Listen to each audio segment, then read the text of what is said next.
Hey, yo, flyers! Good morning, good afternoon, good evening. I am the Airline Fabio, and welcome back to the channel. Hello, everybody. How you guys doing? Ooh, coffee's ready. Nice. Hello, hello, hello. Hello, 777. How are you, man? Navy Land Sub, what's going on, buddy? How are you? Good to see you, man. Good to see you. Good to see everybody, really. Yes. Yes, indeed. Yes, indeed. How you guys doing? You guys doing all right today? Oh, thank you, Dragon. Thank you. Never been here at the start, huh, Navyland? Nice. Nice. Hey, thanks for being here, man. That's awesome. That's awesome. Yeah. Thanks, JD. Or JDS, right? Thanks, man. Hello, Leo. How are you, sir? Ah, 777. It was pretty good. Hey, I saw your post, by the way, at Victor Echo Charlie Charlie, wasn't it? I think so. I think so. It's pretty awesome, dude. Pretty awesome to be able to do that, right? Hey, Dalmatian, how are you, man? I like the delayed start. I'm actually awake for the first couple hours of pre-flight briefing. Hey, testing something new. Maybe the stream should be starting at this new time. I don't know. We'll see. We'll see. Excuse me. Excuse me. Okay, so what are we doing today? Today is AirlineFlight. Yes. I don't normally do this for the DC-6. The DC-6, I feel like if I flew the DC-6, it wouldn't be wearing this. It would be wearing more regular civilian clothes, right? Bennett, sir, thank you very much. 4 months. Well, thank you, man. And Pooper, too. Hey, dude, how's it going, man? 2 months. Loving the stream. Thanks, buddy. Loving that you're here. All right. Hello, big guy. Thanks, man. Appreciate that. Hey, DC, good morning, man. Yeah, 777. Exactly. I think I even have a t-shirt that would look very much like, well, maybe not a pilot, but maybe a mechanic's t-shirt. Maybe I'll wear that one day. All right. So, yes, today we're flying from Munich to Biarritz. That's right. It's a CRJ flight, CRJ-700 with Lufthansa, City Line, Hansa Line, flight 2224. We have sceneries both ends, actually. Simwings is doing the scenery for Munich, and Flight Beam actually has scenery for Biarritz. Hey, Mountain Man is here. What? Is he here or no? Or are you just saying just get one from Mountain Man? Nah, you're just saying get it from him. Yeah. Crumb, hello, sir. Hello, citizen. Ooh, feeling good this morning, though. All right, nice, man. I have a long day of driving ahead of me. Long night of driving ahead of me this Sunday. Hey, Mark, how are you, buddy? Is this the outfit attracted at me? I like... Yeah, no, but it doesn't hurt. Let me put it that way. Bonjour, Open Climb. Hey, Captain Sappy.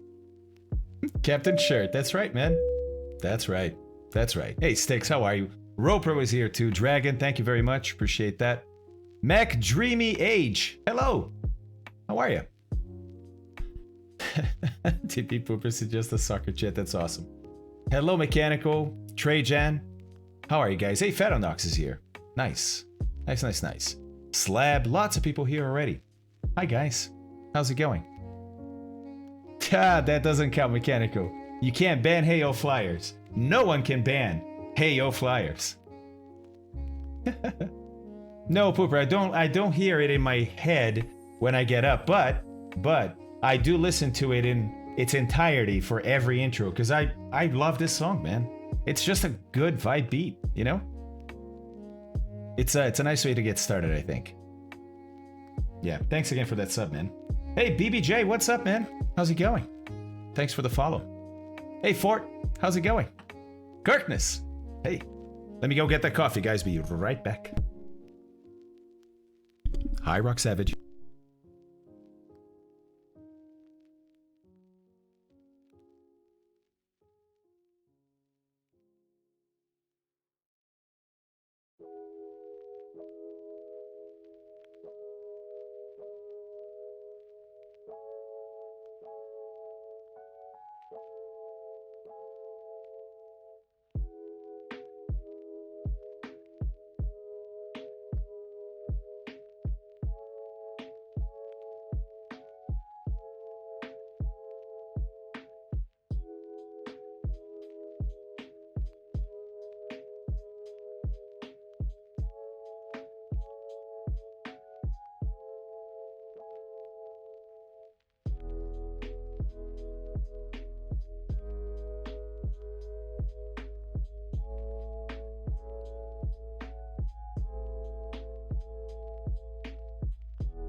We're already blaming Scooter? Yes. Let's see how these new timers work out, guys. Hey, Hakeem. How's it going, man? Dreadnought's here, too. Hey, buddy. How are you? Airlock's here, too. Hello, sir. Are we in trouble? Hi, Calgi. Hammernails. Hey, guys. How's it going? Oh, Titanium is here, too. Seoul. What's up? Christopher's here, too. Misco. Hey. Wow, everybody arriving. Let's load up, yeah? So we have the new, well, not new, but newest City Line paint job for the CRJ. Bots program, you can get it there too. And we're gonna start at Munich.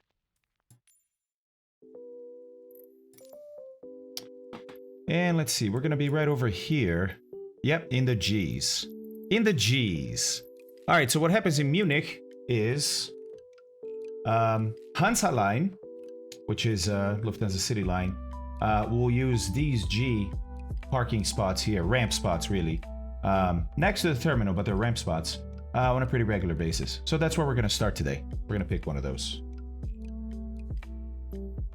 Nice. Ramirez is already at one of them. Let's go to the one across from him. About that one. Yep. G13 classified. Ooh. Ooh. All right. Name the movie. This is G13 classified. It's probably more than the movie I'm thinking about. Ah, Dog's Breath. Thanks, man. She is better. She is better. Yeah, there's been a good improvement in the last day and a half. So yeah, we're lucky, man. We're doing well. I am going to be on VATSIM, by the way, but I'm going to be in all players too, so you guys can fly with me as always. Bjornar! Hello, sir. I haven't had time to watch that video yet. By the way, I had seen that video, because I've been watching a bunch of the C6 stuff on YouTube, right? I had seen that video, but I hadn't found it again. You know, one of those like you see on the side as you're watching a main video on YouTube? And you're like, oh, that looks cool. And then you click on something else, or it automatically sequences something else, and you can never find that video again, because you didn't read the title. Well, I didn't read the title. Hey, Cal. What's up? No, call me Racer. Hey, Racer, what's up, man? I'll call you Racer. That's fine. Rush Hour, Pooper. Only default multiplayer A player. You can't get, yeah, you can't, as far as I know, you can't do that for VATSIM. Yes, now I have it. Thank you, Bjornar. My morning's going great, Racer. How about you? Hey, Dread. How are you, man? Black Diamond's here too. Hello, sir. James Gray. Hey. Which one? The CRJ? Pretty nice shots of Munich. It's a big airport. But it's pretty sort of organized too. There's the new City Line paint job. Now City Line is much smaller by the door and just says Lufthansa at the top, and it has the new darker Lufthansa tail on it. Very cool.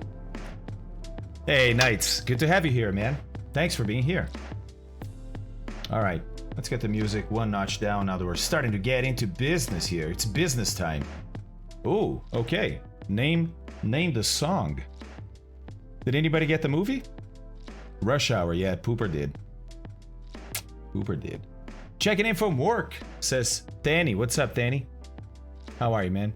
Decadecimus flew the Aero Turbo for the first time today. There was an itch that got scratched. Thanks for all the tips and info for those planes. Absolutely, dude. Did you like it? How was it, man? How was it? Tell us. Yeah, the CRJ was behaving a bit funny last time I flew. It wasn't last night for me. Last night I flew the Turbo Aero, actually. What time was it? I don't know. It was pretty late at night.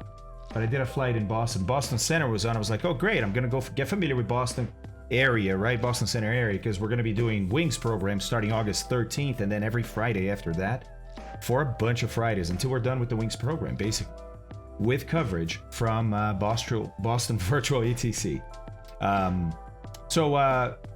Weird enough, though, I was inside what I deemed to be Boston Center, because you can see that stuff in Volante and other maps from VATSIM. And I called Boston Center, and it was a flight along the coast from like Connecticut to Massachusetts. It was basically, it was Bridgeport to Martha's Vineyard, all from what I could tell, inside Boston Center airspace. But he said, no, hey, that's not my my jurisdiction down there. So, I don't know. I still did the flight.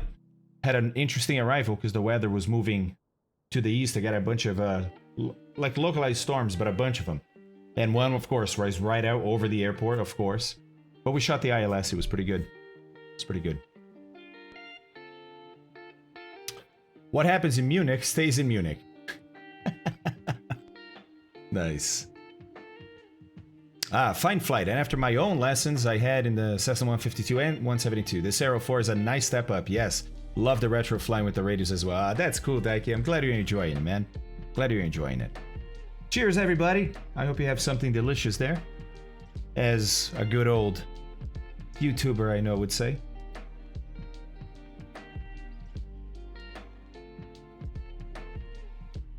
Oh, Trajan, that's awesome, dude. That is fantastic.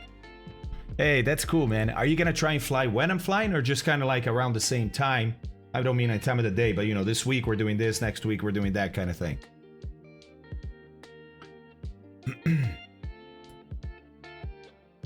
Oh, that's interesting, Mark. I never thought about having a section like that on Discord, because, you know, it's the internet. A lot of people don't like to share or think it's not safe. They want to share, but they think it's not safe. You know?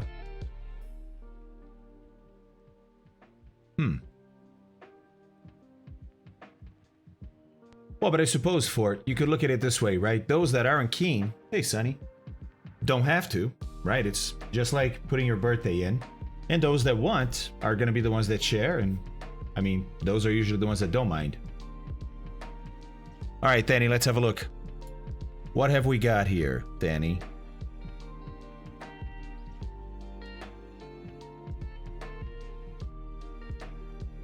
No way. Wait, you're doing this right now, Danny?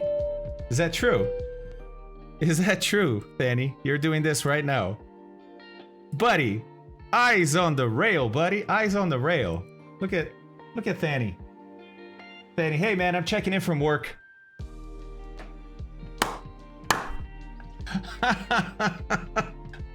Danny, eyes on the rail, bud.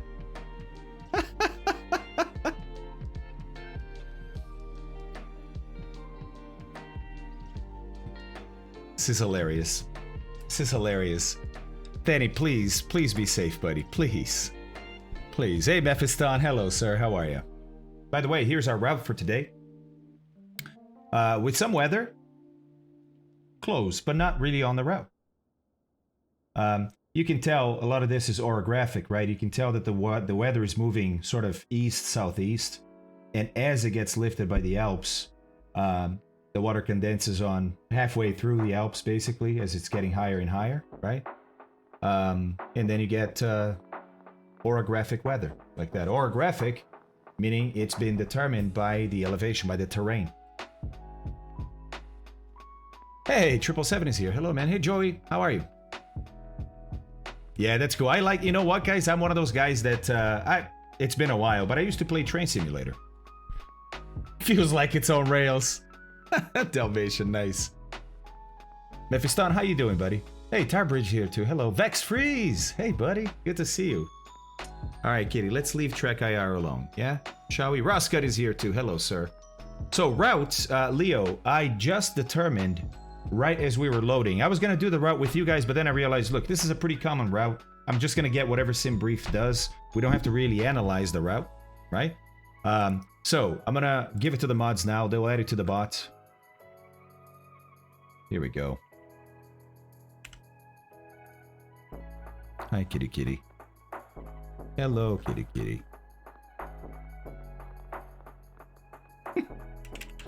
Oh, man. It's not only flying, it's not only managing everything else, chat, right? It's also trying to type around the cat as she's walking around. It's awesome. All right, mods, roots in, please, and thank you. Hello, Leo. How are you, buddy? Or Leo. Depends. Depends on where you are. Depends on where you're from. All right, so as you can tell, the flight today is pretty much straightforward, right? Just skirting the Alps over the north here. Not really flying over much of it at all, right? A little bit here, but not too bad. Not too bad. Then, guys, what is this formation here called? I seem to recall it, but not really. It's not the Pyrenees, is it? I don't think so. No kidding. Hey, Mountain Man is here. Working started to slow down for me so I can catch more of the stream. Let's go, buddy. That's awesome, man. I love the cat too. Wow, Fort is fast. Thanks, Fort. Yeah, she's probably, you guys can, she's probably doing that by the mic, right? Massif Central. Ah, Massif Central. Yeah, exactly. I was gonna say DC. I thought these might be the Pyrenees too, but I wasn't sure. I knew it was down here somewhere. Thank you, Search. Merci. Martin, hello, sir. Okay. So, Massif Central.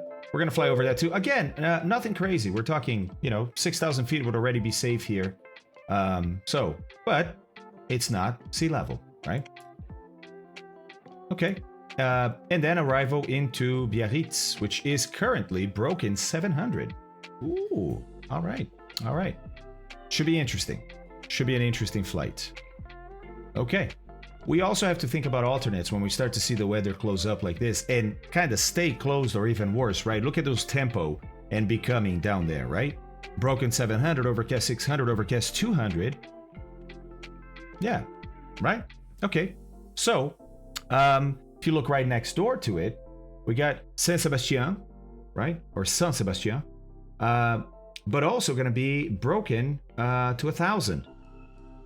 It's not fantastic. I mean, if it stays that way, it's not bad. But what if it gets lower than that, right? Hey, Ben. Hello, sir. How are you? Hey, Goblin Zeus is here. My physics teacher. How are you, buddy? Old volcanoes in Massif Central. Wow. That's awesome. Hey, Nagy. With all this talk of work, you have been my background radio while I work for weeks. Hey, nice, man. Just my boss is noticing when you have teaching moments, I am logged in for an hour or more longer than normal. Shh. Nagy, that's awesome, dude. Hey, I appreciate being a source of entertainment, source of education, source of edutainment, right? Really appreciate being able to do that. So thanks, man. Bears Davies here too. Hello, sir. How is Cincy today? Yes, Leo, we have some French guides today. That's for sure. That is for sure. Abby's doing all right, Triple. Thanks. Ah, the Central Mont. Or Mounts. I don't know if you were trying, if that was English or French. I don't know. Hey, Big Kevin is here. What's up, man? Warm, huh? Bears? Yeah. Yeah, I hear you. Always learning. Hey, absolutely. Hello, Italian Yank fan. All right, so, route is pretty straightforward. Came from Saint-Brief. I have my little add-on running here to show our position on Sky Vector, which is pretty handy too. Pretty cool. It even has our departure here out of Munich, right? You can see the airport is on the northeast side of the city, and we're going to fly just south of the city, so should be a cool view.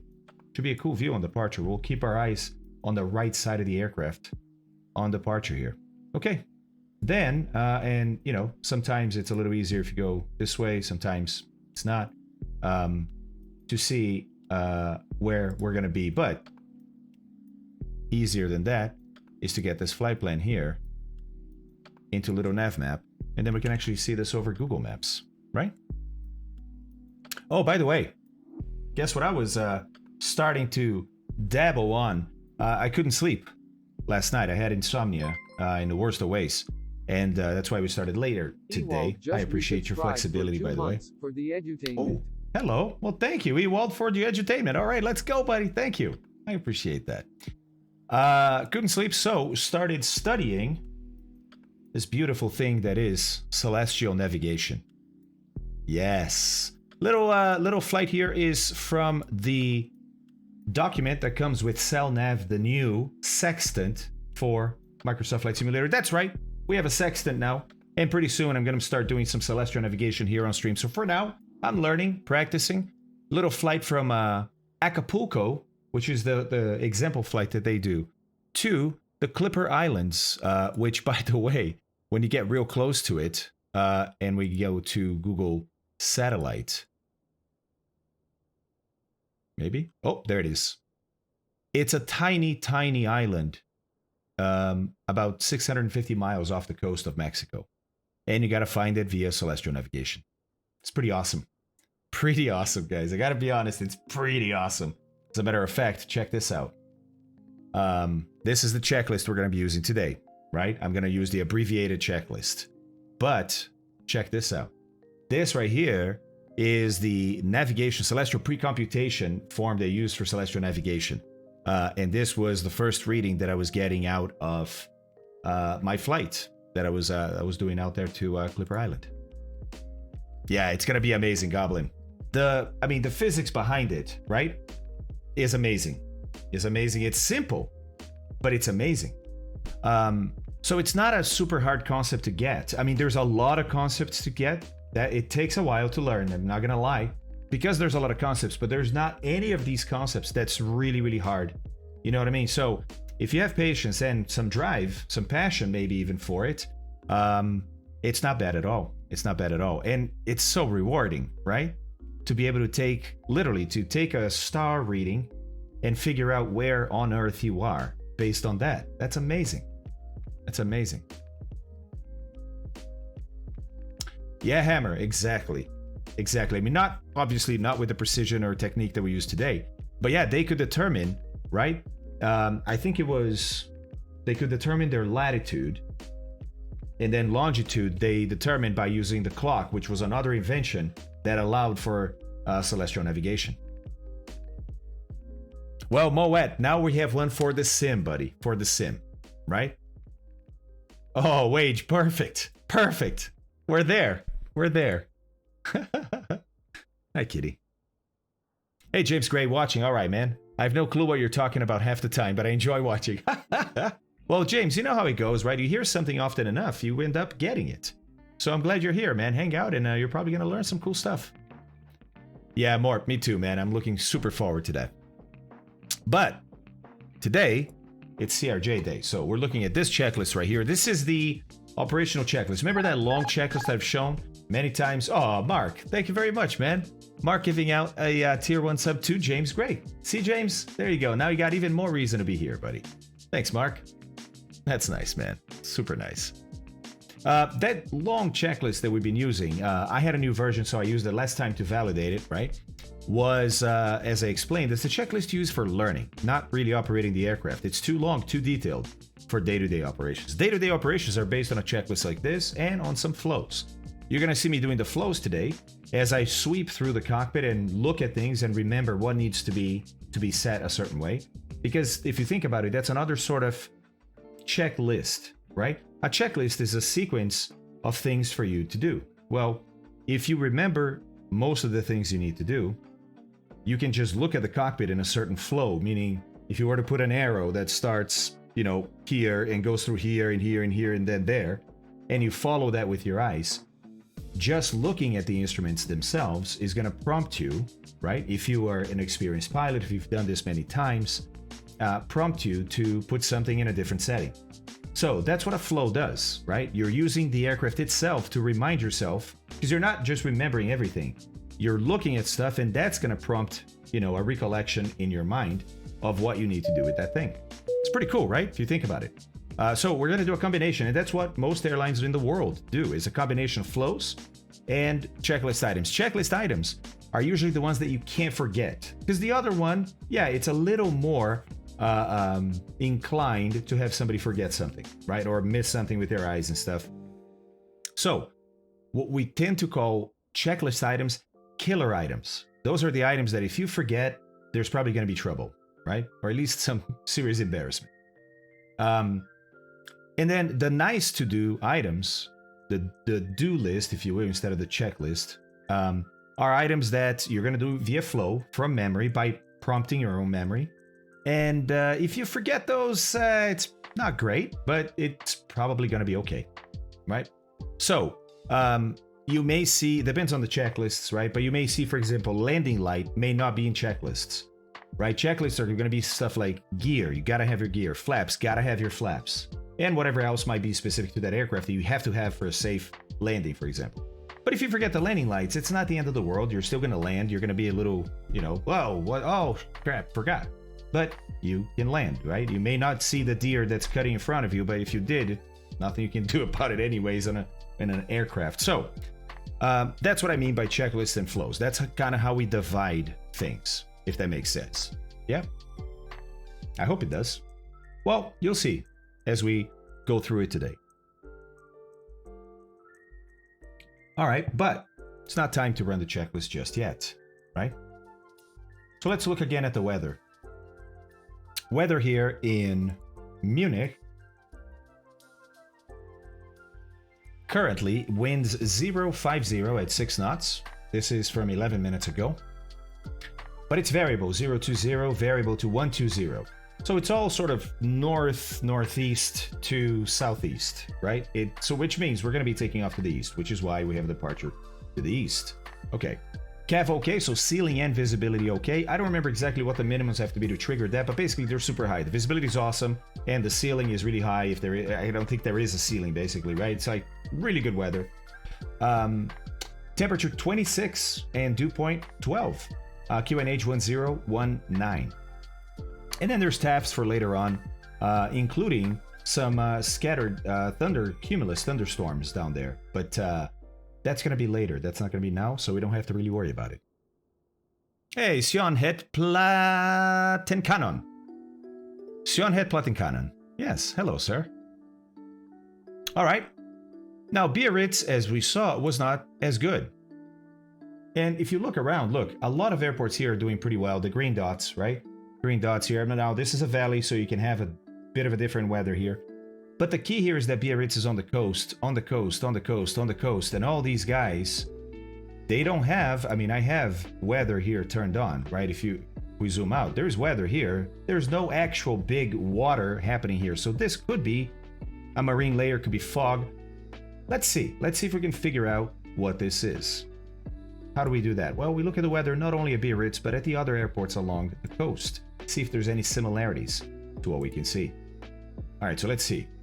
So right now, look, it's not fog. The visibility is very good. Very good, right? It's over 10 kilometers visibility. Wind is from the northwest, 310 at 8. Okay, broken 700, broken 1200. Temperature 24, dew point 21. A little too far, the spread there between the temperature and the dew point for it to be fog. So it's not fog. QNH 1015 becoming NSC. What is NSC when you see that in a METAR?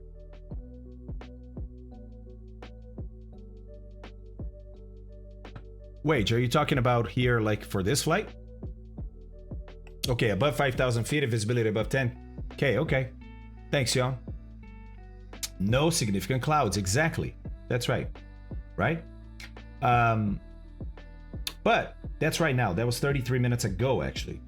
What about going forward? So let's read that second line, the TAF, the Terminal Area Forecast.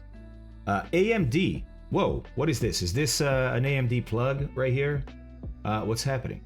No, it's amended. It's an amended Terminal Area Forecast for LFBZ, for Biarritz. 22-15-04Z. So July 22nd, today, 15:04, 15 hours 04 minutes, Z for Zulu. Okay. So that was not that long ago, 30 minutes ago too. And it's valid for 22 or 22-15/2312. So July 22nd, starting at 1500 hours until July 23rd, 23 until 1200 hours. Okay, so definitely this is going to should be active when we get there. And that is what? Then they tell you what it is that's going to happen. So 330 at 10, winds from 330 at 10. So wind's picking up a little bit and changing direction 20 degrees. Visibility stays greater than 10 kilometers, but now the ceiling is broken, 1400. Okay, so the ceiling goes up a little bit. But then next line, temporarily, tempo, right? July 22nd, 1500 to July 22nd, 1700, it's going to be broken 700. So then it comes down. Then the next line, it becoming BCMG or BCMG, right? Overcast 600 with a probability of 30 of that happening. Then later it becomes overcast 200. So it's getting worse and worse. But then tomorrow, the 23rd, starting at 10, about, right? 10 to 1200 hours tomorrow, it's going to be CAV okay. So it looks like, yeah, it's probably a layer of clouds that's laying low here on the southern end of the Bay of Biscay. Okay, Let's see. What's the weather here? Yeah, about the same stuff. It's a little higher on the ceiling. Okay. Yeah. Yep. Little lighter weather. So the ceiling isn't coming down as much around here as it is in Biarritz. No stinking clues, is Dalmatian. Yeah, Sakura, good job there with the no significant clouds too. For the simulator, we can get QNE and MSFS, SimBrief or SkyVector, but which one is most accurate? Well, it depends on if you're using, are you talking live weather, Wage? Hey, Daza, what's up, buddy? How are you? How's it going? How's your son doing? Okay, so what about this here? Mont de Marsan. Weather's pretty good, and it looks like it's gonna stay good until much later today. Then it will be broken 800, but even then, right? If they have an ILS, they might. That could be a good alternate for us. LFBM. Let's have a look at that. LFBM. Mont de Marsan. Oh, hello. Hey, look at this. 757 Spy. Hello, sir. Why, hello there. Hello, Raiders. I'm the Flying Fabio, and welcome to the channel. Good morning, good afternoon, good evening, whatever applies to your time zone. Hello, guys.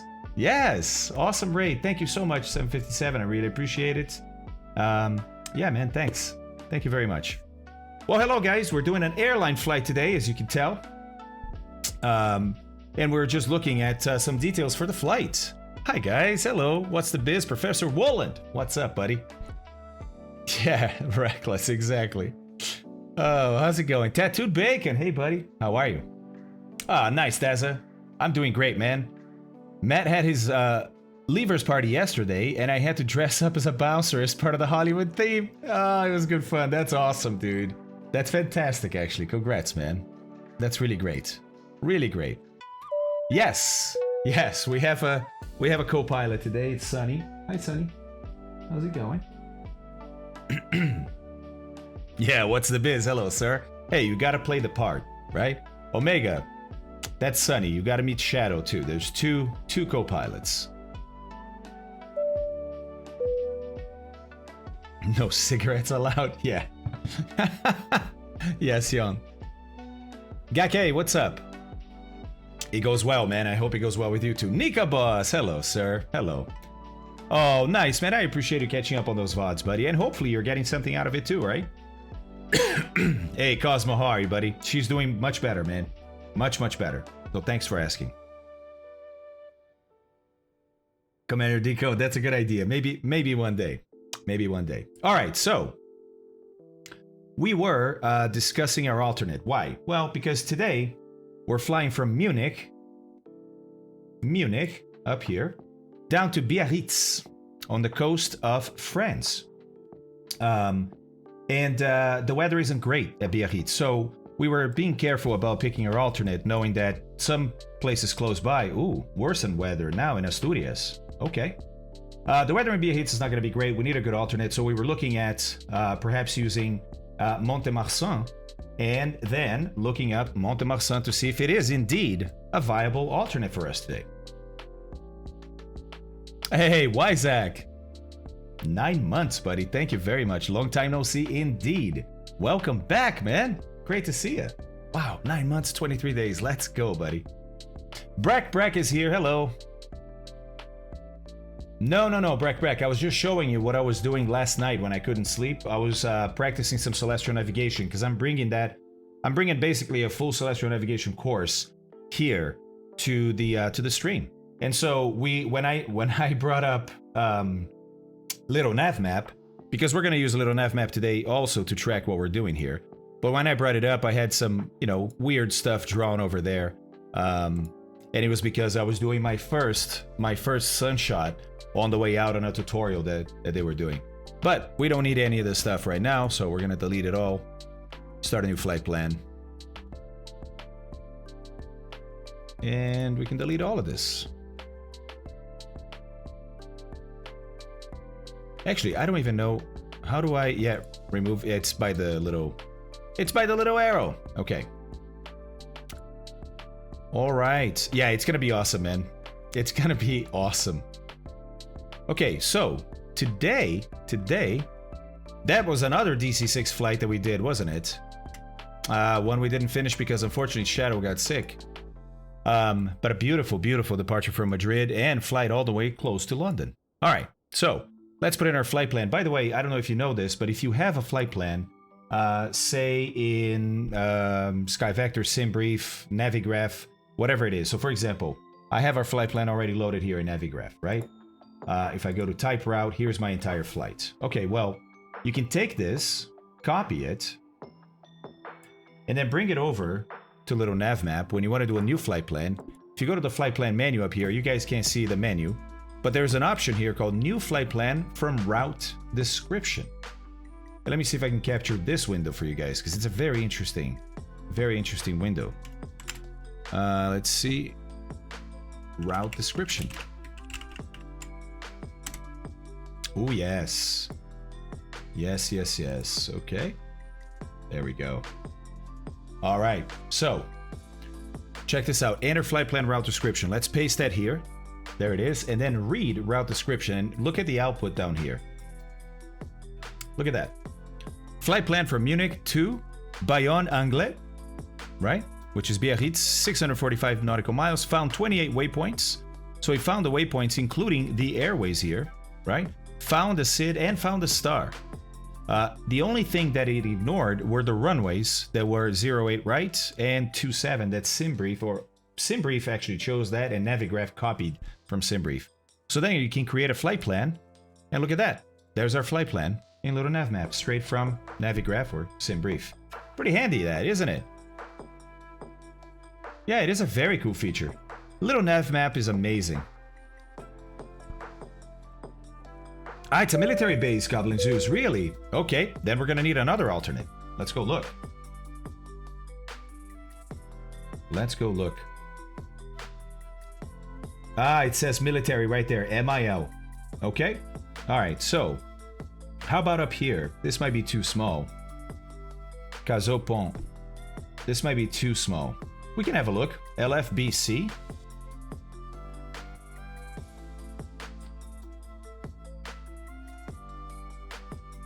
Why isn't that? Oh, I know.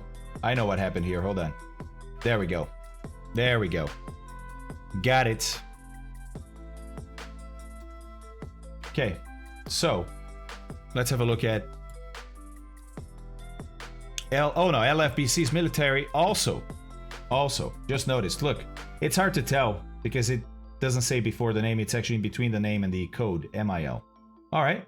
Now, this airport here, being purple or magenta, whatever people call this color here, usually means there's no, well, I think it means it has no instrument approach, and the blue ones do. So let's see. Bordeaux for sure would be a good alternate for us. And it's not that far. I mean, it's going to be a bit of a pain for the passengers if we got to hop on a bus and then go to Biarritz if we have to land in Bordeaux. But it's a great alternate for us. So let's do that. LFBD. Yeah, I'm going to change that. LFBD. See what that looks like. Okay, we got a flight plan already too there. Nice. Much better. Much better. Save this. Generate that operational flight plan. And I have to update my my VetSim flight plan too. I had already filed a VetSim flight plan, but now I have a new alternate, right? So let's actually do that and re-download the, here we go, Hansa Line 2224, IFR CRJ-7. It's a medium equipment, is standard. Transponder mode Sierra. From Munich at 1620. No. Let's see here. That could work, right? I think so. 37,000 feet, 432 knots. Arrival is Biarritz. Alternate, Bordeaux. 1 hour and 52 in flight. Fuel endurance, 3 hours and 11. That's pretty good. Okay, there's our route. Okay, registration is probably not that, right? But that's not going to make much of a difference. And down here, as always, streaming at twitch.tv, the Flying Fabio. There we go. File that flight plan. There we go. Okay. and also come back here, download the Aerosoft CRJ flight plan, and I just move that into the right directory, and now there it is. We can just recall it from within the sim. Perfect. Perfect. Nah, Mort. Negative. Not today, buddy. I'm doing what the airline does, you know? Hey, Smell. Hello, sir. Fala, Rafael. Cara, legal ver você por aqui.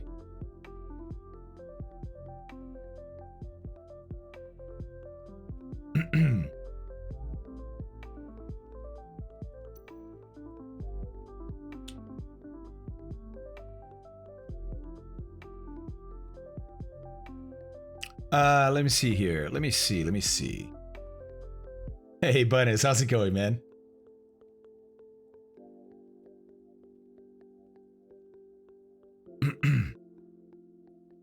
Okay. How's the CRJ series you and your dad are working on? It's looking pretty good, Nika. I'm gonna be honest, it's looking pretty good, dude. Pretty good. Yeah, I'm not gonna say much about it. I'm just gonna kind of show it to you guys as I record it. And then, of course, the finished product we'll put out. It's looking really good.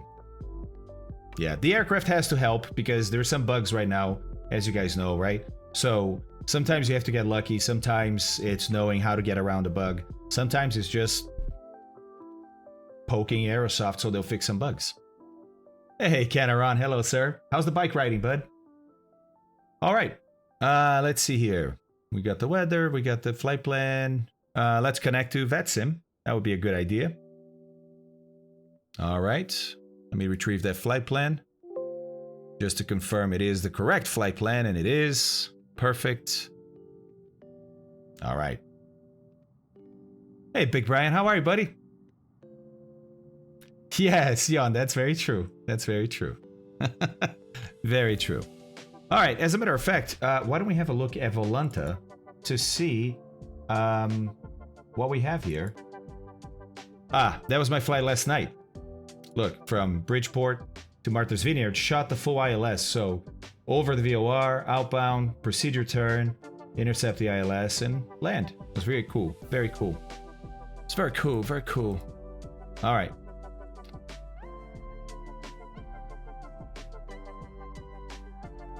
All right. Hey, Tricky. Hey, buddy, I saw you go online last night, and I didn't have time to go watch you. I'm doing well, man. Thank you. How are you? How have been the streams, dude? I haven't been there in a little bit. Not good. It's raining now, says Canaron. Ah, so it's, yeah, not that great for riding bikes, right? But what can I do? Once too hot, once too rainy. Yeah, exactly. It's always going to be something. And once thunder. Oh, yeah, Navy, I do. I have a bunch of, yeah, look, I have a bunch of friends on Volanta. Lots and lots of good people right here. All right. So let's import our flight plan. And when you have a flight plan on VATSIM and SimBrief, it's pretty cool because Volanta talks to both. So when you go add a flight plan, it's going to pick both up. Well, didn't pick up the VATSIM for some reason. Might be because I just filed it. You know, VetSim update rates sometimes leave a bit to be desired. All right, so there's our whole flight plan. Okay, looking very good. A couple of people flying the same airways, looks like. Ah, and some people at Biarritz. Nice. Nice, nice, nice. Okay, very good. No controllers, though, right now, which is okay. That happens, right? Adriatic Center. Ah, nice. Or Adria Center. That's what it is. Okay, cool. Cool. Did a few Airbus flights on X-Plane, actually. Oh, that's nice, dude. That's awesome. That's really cool, man. Yeah, I would love to catch one of those. All right, Navy, let's see. Oh, there it is, man. Ah, you got lucky, Navy. I'm in a good mood, so I approved it.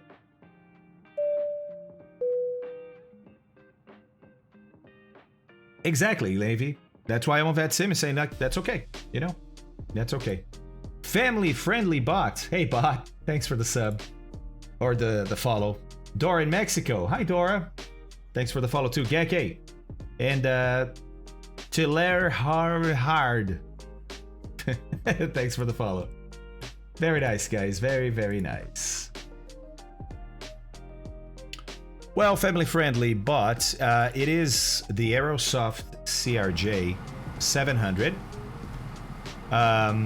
It's a pay-away aircraft that you buy, but this one has a new skin, a skin that doesn't come with the aircraft, one that you can download for free on flightsim.to. So it's a Lufthansa City Line, really, aircraft working for Lufthansa. Very nice. Yeah, I know, Revs. I agree. I agree. It's going to be awesome. Hey, where's Finger Gaming? Nice threads, huh? Yeah, not bad. Not bad. All right. The route and paste on Sky Vector and then convert to flight plan or to PLN in other web converter. I am complicated.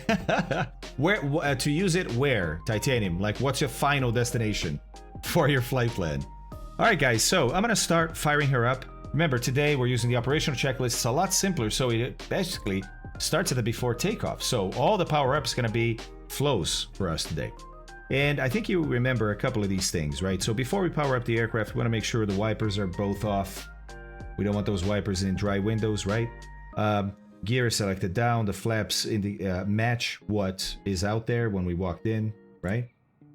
Brakes are on. ADG is not deployed. And that allows us to have a safe electrical power up of the aircraft. So now we can come up here and we're going to go battery master. We're going to turn on... Actually, no, I'm going to not turn on our lights until we get the external power connected. So let's do that now. Deza, whatever, man. Whatever. All right, so here we go. Let's connect the ground power, right? And let's see here. We're going to not spend too much time getting her powered up, so I don't need the doors today.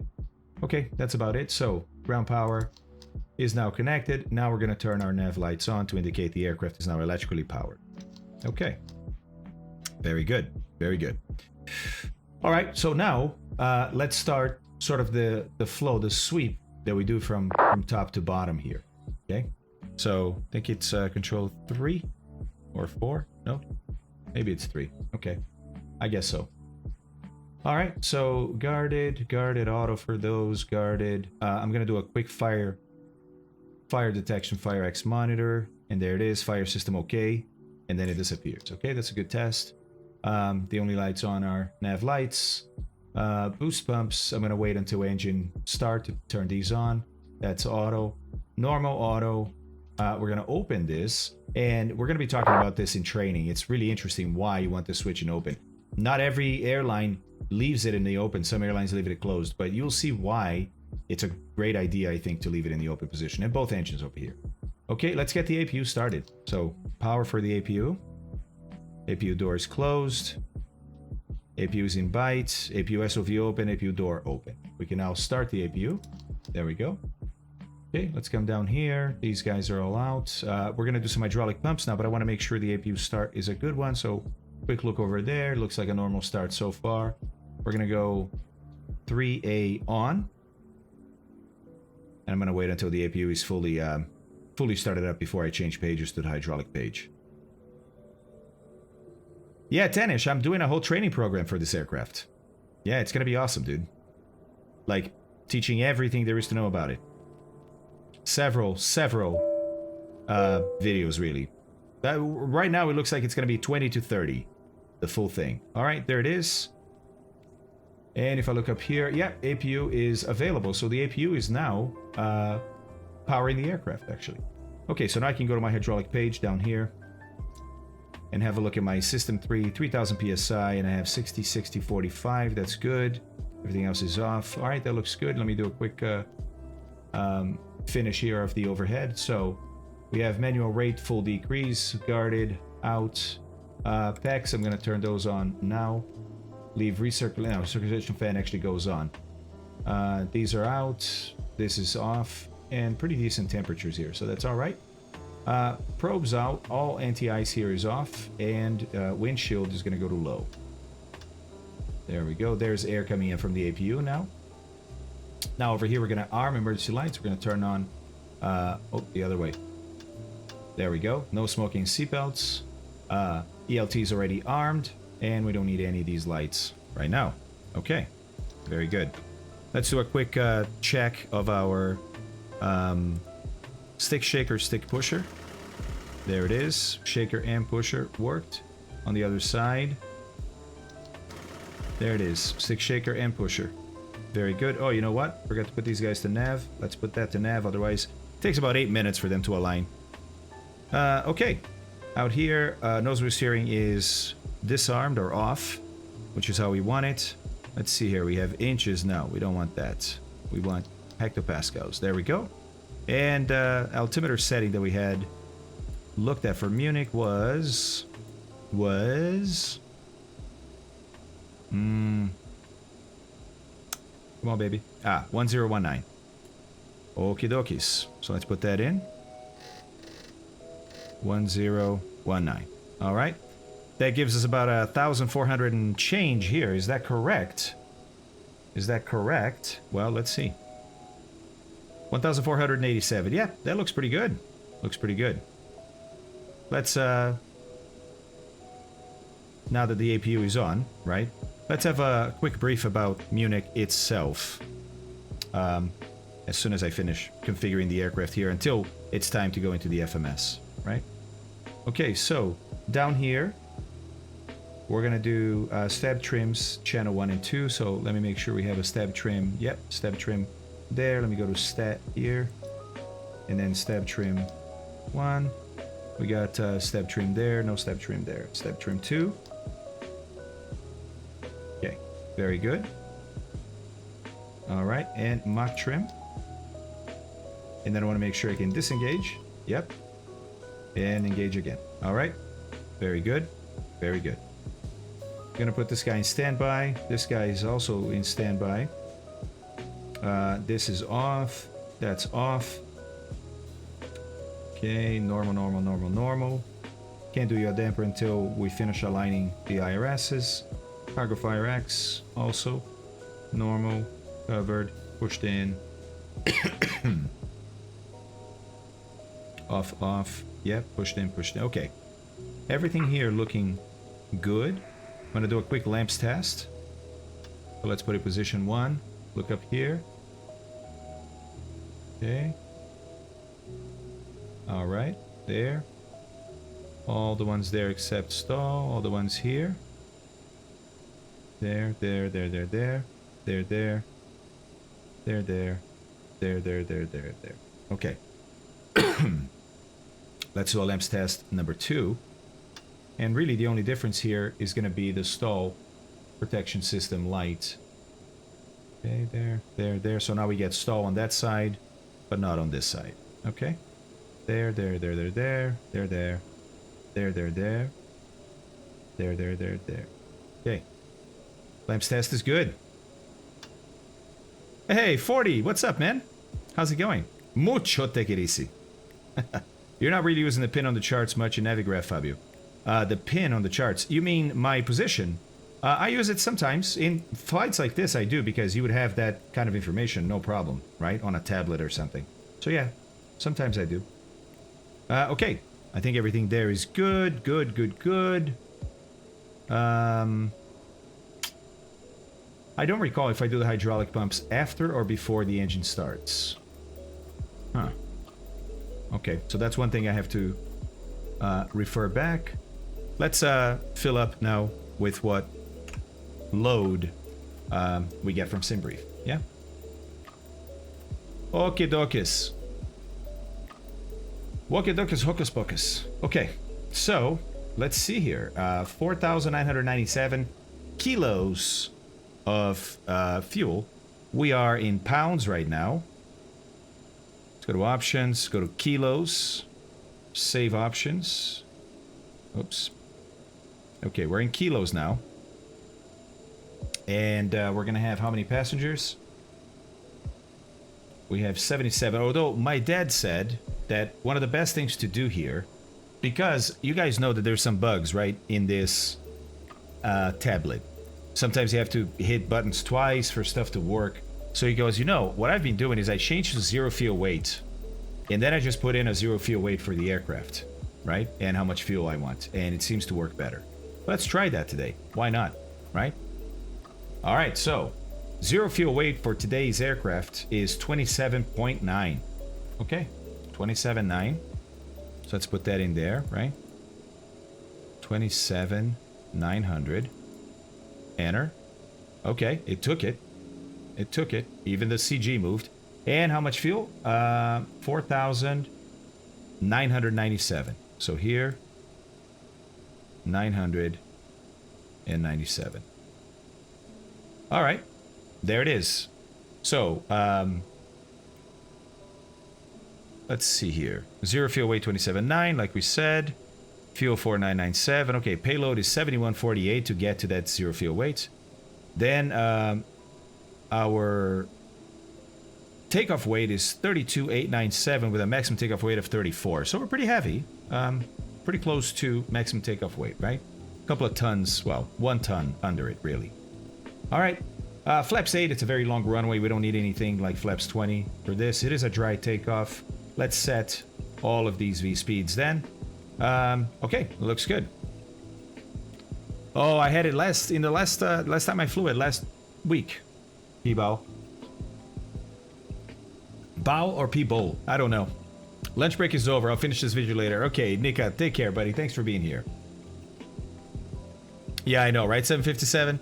Amazing. Amazing stuff. All right, cool.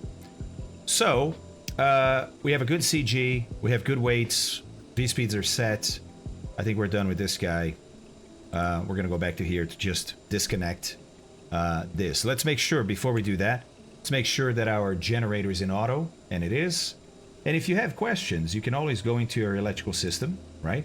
And look over here. And right now, look, you can tell that the APU is the one feeding the aircraft electrically. The external AC is connected. That's why you get that green circle around it, right? But there is no green flowing from this little hockey stick here. So that's how you know it's actually running off of the APU right now, which means we can just disconnect that external power, right? And there we go. It's removed. Aircraft continues to work. Now, because it's removed, it doesn't show anymore on the electrical system, AC electrical system page. All right, very good. Very good. That was a noise I haven't heard before. Hey, Matthew. Hey, buddy. How's it going, man? Hey, how are you? So, I heard your dad was a bouncer recently, huh? Was he a good bouncer? Did he look intimidating? I bet you he did. I bet you he did, right? Hey, man, I hope you had a great time, Matthew. That's awesome, man. It's good to hear from you, too. How's the hair growing out? How do we know what landing speeds? Bryce, this tablet calculates it for you. Once you've entered weight information here, right, do it like I did via zero fuel weight or via how many passengers and cargo you have. And once you've set a flap setting here and runway conditions, you're going to get automatically calculated V speeds here. And you can go individually and set, or you just hit set all, and all of these get sent to your PFD. And what I didn't do is I should have checked that they're there, and they are. So there we go. V1, 127, VR, 128, V2, 138, and VT, final segment speed is 188. Okay. You can tell that the bug is set to V2 plus 10, right? Because that's normally the speed you're going to try and maintain if you have an engine failure. I am great, and my hair feels nice in this heat. Oh, I bet, man. I bet. 10-ish. Matt is Daza's son. I think he's 11? Is that right, Matt? Was it 11 or 12? And he let his hair grow so that he could cut it and donate it to the Little Princess Fund, which is an organization that makes wigs for kids that have cancer and have lost their hair due to treatment. So pretty awesome, right? Amazing. Yeah, he did it all on his own. He decided to do it on his own and grew it out, cut it, donated, and raised a bunch of money while he was at it, by the way. They had a little page online for, raising funds and helped them in more than one way. Pretty amazing. Yeah, Tanish, amazing. 11, okay. All right. Yeah, he's a great guy, man. He is a great guy. Matt, like I always said, buddy, we need more people like you in this world. Yes, sir. Yes, sir, we do. Okay. All right, so let's see here. I think I'm all set there. I'm all set here. Yeah, I think so. Right? Maybe. Maybe, baby. Deza. Very welcome, but also very deserved. Or sorry, Matt, right? Very welcome, but very deserved, buddy. Very deserved. No, his son is 11. 10-ish. All right. Already. I like the song. What were we going to do? I was going to switch to another screen for some reason. Oh, yeah, to brief the airport, of course. Of course, my horse. All right, so let's have a gander here first at this. This is the airport diagram 10-9, the famous 10-9 chart for, in this case, Munich, Germany, right? It's chart 10-9 issued 12 March 21. It's a new chart. And it went effective, or it went into effect, March 25th. Airport elevation 1487 EDDM. Okay. Some frequencies up there, lots of frequencies. But what matters really is what's in here. So, first of all, we have a hot spot right here. And it says, hey, caution.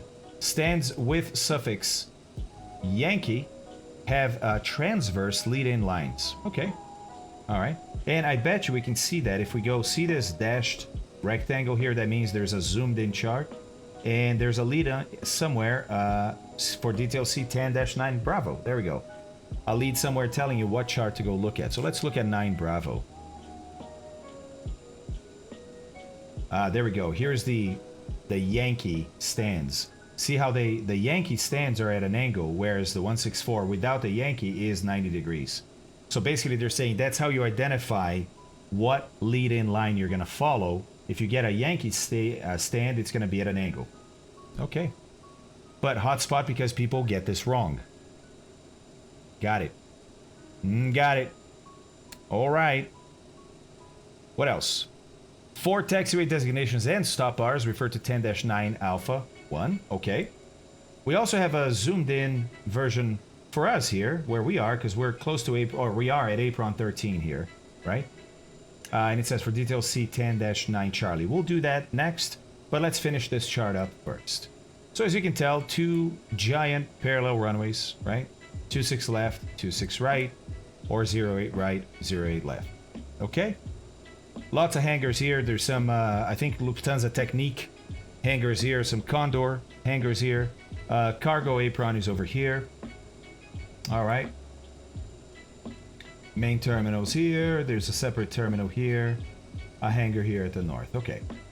Other than that, there may have some one-way taxiways, but we'll see that when we look at the zoomed-in version here. But pretty standard airport, I would say, outside of that. There's an engine test hangar here. Be cool. We're taking off to the east, right? So, could be that we have 08 right, because we're on the southern side here. And if it is, we're probably going to go right by this guy. That'll be cool to see. Cool to see if they have that. Okay, let's see. Where are all these guys here? 1, 2, 3, 4, 5, 6. 6 is here. 6 there.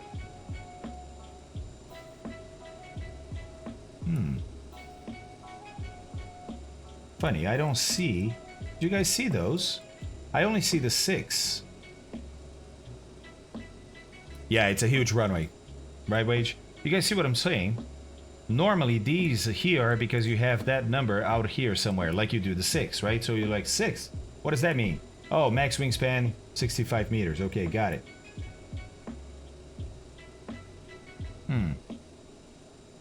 How do people get in? Probably a tunnel, you know, or not. Or there's roads right here, and then there's a system that gets you, you know, usually trains or something. Or tunnels underneath. Or from here. Interesting. Interesting. For airport briefing, refer to 10-1 pop-up pages. Yeah, there's a lot of briefings. A lot of briefings. Not as many as Madrid, but a lot of them. Okay, what else? Taxiing outside area of ATC competency, only with permission of Munich apron and on its instruction. Oh, okay. Okie dokie. You got it.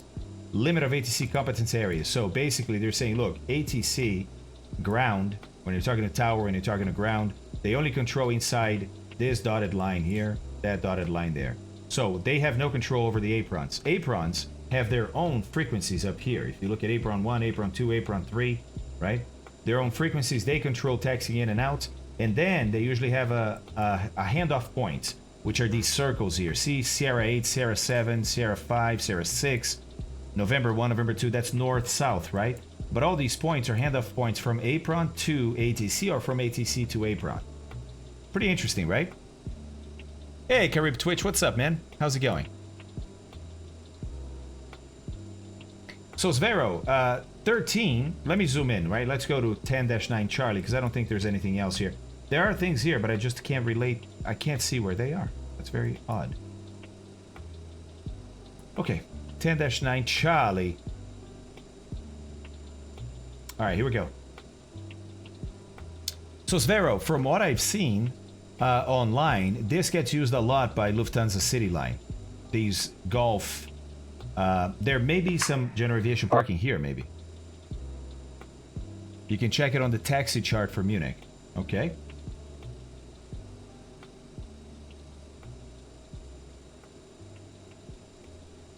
Those numbers were at the apron controllers on the chart. Oh, that's why I couldn't see they were rotated, right?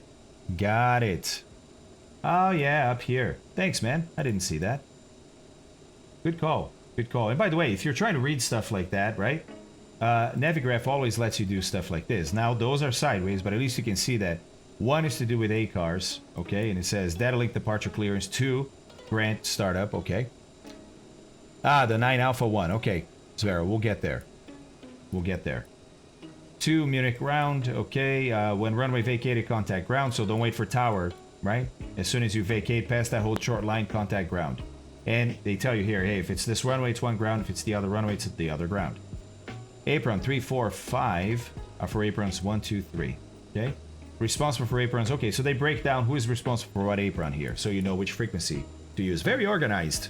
Very German. We also have de-icing pads. We're not going to use them today, but there's a de-icing pad here. See that DA15, right? DA13, DA14. So they have ways to de-ice right before you get on the runway, which is pretty amazing. Here, there, there, there. That's on the legend here. Very cool. And runway guard lights, that's usually used for when it's low visibility. But I think a lot of airports just keep them on, and they're blinking lights just to let you know that, hey, you're about to get onto a runway. Like, make sure you're supposed to be doing that. Kind of thing. Kind of thing. Hey, there's Shadow. Hey, girl. How you doing? How you doing? Ah, Breck. That's when they spray the aircraft. Have you ever seen aircraft being sprayed right before they take off? Sometimes it's a little bit before they take off. They do it here, they taxi out for a while. And there's holdover times and things like that. But it's to... There's different types, right? There's de-ice and anti-ice. De-ice is going to melt any ice that may have accumulated on the aircraft or snow, right? And then you put a layer called anti-icing. It's called de-icing fluid still, but it's really anti-icing. It prevents icing from forming as you taxi to the runway because it may continue to snow, right? And you don't want that on top of the wing. So, airports that deal with winter have to have, and airlines have to have de-icing options like that. Yeah, Greg, me too, man. Me too. Okay.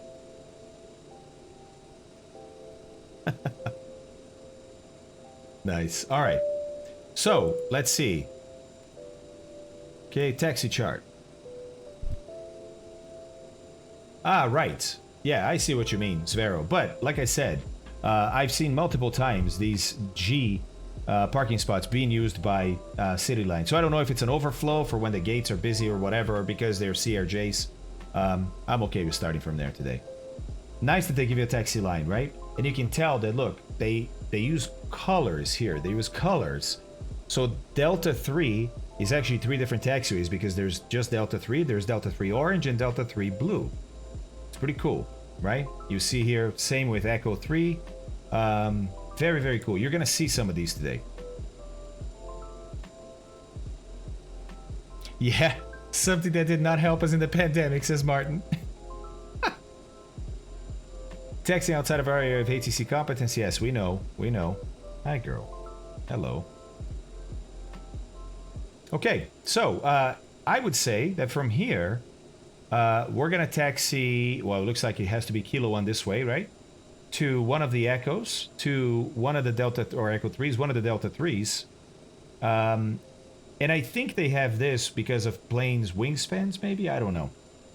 And then we can come out either via Sierra 8 or Sierra 7. Normally, one is in, one is out. Today, there's no VET sim. There's not a lot of traffic that I can see, so we can probably pick any of these. Then, get on Sierra and do Sierra or Tango, I guess. Doesn't matter, right? And do it all the way back to 08, right? Over here. That should be cool. That should be cool. Right? Okay. Very good. How about our departure? Let's look at our departure. All right. So, the Algo. 2 Echo, I think, is the one that we're doing. Yeah, 2 Echo. Okay. So let's have a look. It's a SID, not an RNAV SID. We're going to fly it with RNAV. We're going to fly it with GPS, really. RFMS, right? But it's using GPS. And you could fly without. It's just a regular SID. It's in reference to some ground waypoints here. Or ground-based waypoints is what I should say. Okay. Anyways, for Munich, Germany, 10-3 Hotel, issued 20 December 19, effective 2nd January 19, so it's been a couple years. For Munich, okay, Munich radar, airport elevation, transition altitude 5,000, okay, so on the way up, that's when we switch from local altimeter setting, QNH, to 2013, right? Remain on tower frequency. When advised by ATC, contact Munich radar. So don't do the switch yourself. They say this because in some airports, you have to switch automatically to departure. You don't have to wait for tower to tell you when to do it. And then in some airports, they want you to wait. So it used to be that it was only you wait until tower tells you to talk to departure. And then a lot of airports started doing, hey man, you know what's easier? If just after takeoff, just switch yourself to departure. We don't have to tell you to do that. But there are airports that are still more old school, like Munich, and so they now have to spell it out to make sure that people know, hey, this is one of the old school ones. SIDs are also minimum noise routings. Strict adherence within the limits of aircraft performance is mandatory. All right? So just make sure you're flying the SID. Right? Simultaneous parallel departures in progress. Okay. Pilots have to proceed exactly on extended centerline until starting turn as published in departure routes. Got it. Got it. All right, so the 2 Echo is because we're on the south runway. The north runway here has to Quebec. Both of them fly out to their respective NDBs. Ours is Munich at 400. Then it's a right turn to 139, max speed 230, to intercept Alonu. Although the 230 is only in turn, I suppose once you stop turning, you could be beyond 230. From Alonu to Laco, Obaxa, now out of scale here because it's getting further and further out, to Mercy. And it's max 250 until Mercy and... Traffic left from the 256 by final and right left. Okay, and then Aligo, our NDB, that names the departure. All right, minimum climb gradients for 2 Echo is 235 feet per nautical mile. Remember, that's a little more than standard. Standard is 200, right? 235 is 3.8%, not 3.3% like 200, until passing 3,700 due to airspace structure. Okay, that's not a problem for us. 3.8% this plane can do easily. Look, 235 per nautical mile here, depending on the ground speed, right? Our ground speed of 250, we need 1,000 feet per minute. We're going to be exceeding that by a lot. If unable to comply, advise ATC prior startup. That means if you can't comply to this, it doesn't mean you can't do this departure. Just let ATC know they may be able to accommodate you. Oh, no way, airlock, really? Okay, I'm still good for now. Oh, wow. Yeah, 777, there you go. All right, initial climb clearance, flight level 70. So let's go set this before we forget it, although Shadow is sitting in front of my track IR, so maybe let's finish briefing. Okay, so let's read the textual description here. Algae or Algo 2 Echo.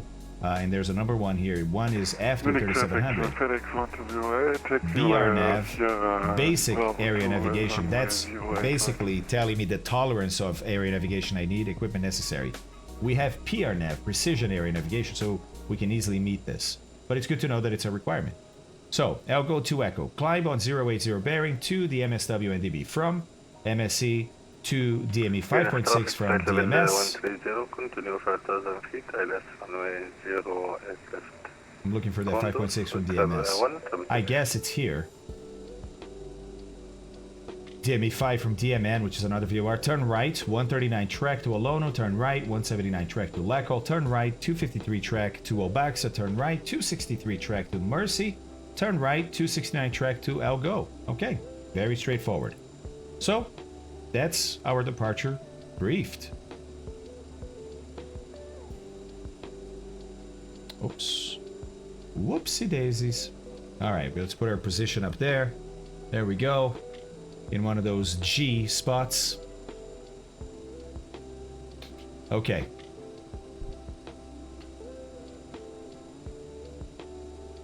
Yeah, okay, Airlock. Thanks for letting me know, man. Another fun fact is a lot of these airports have restrictions for 380s and 747, have specific taxi routes. That's right. That's right. As a matter of fact, let me see if Munich does. I don't think Munich does. Yeah, I don't think it does. But you're right. Several airports do. Yeah, thanks, guys. Hey, Moose. We probably should leave it alone. Yeah, so we're aligned on the IRS. All right, Kitty, I gotta move you now. Thank you. I'm gonna put in that 7,000 as our first altitude here. It should be 10,000. Let's bring it down to 7,000.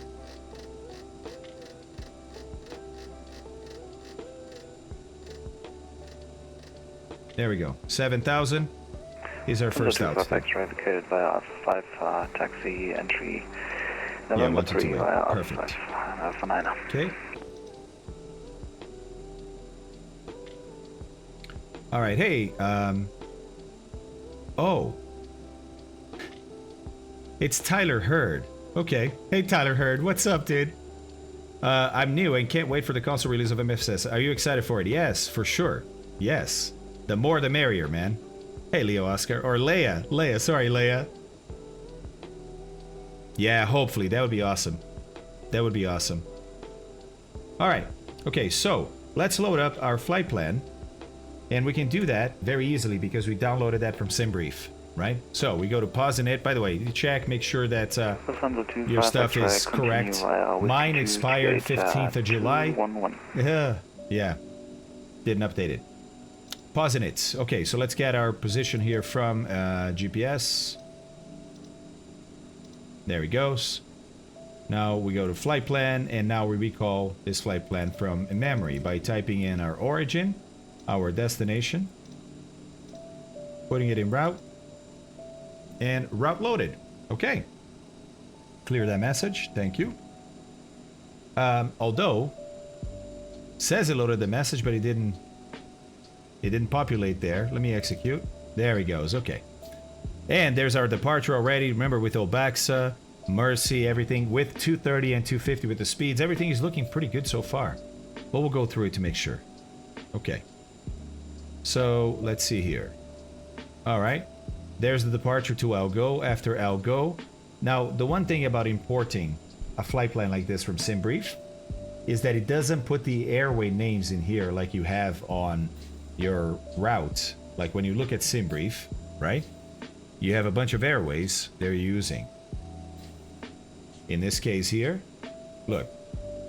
After Algo, it's airway Yankee 109 to Umtex, then Yankee 100 to TRA, then Zulu 69. These are all airways. When you look over here, you're only going to see, it has all the waypoints, but you're not going to see the airway, unfortunately.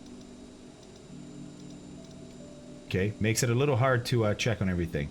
Then we have an arrival from BDOC to BDOC 9 Victor already as the expected arrival that we're going to fly in there.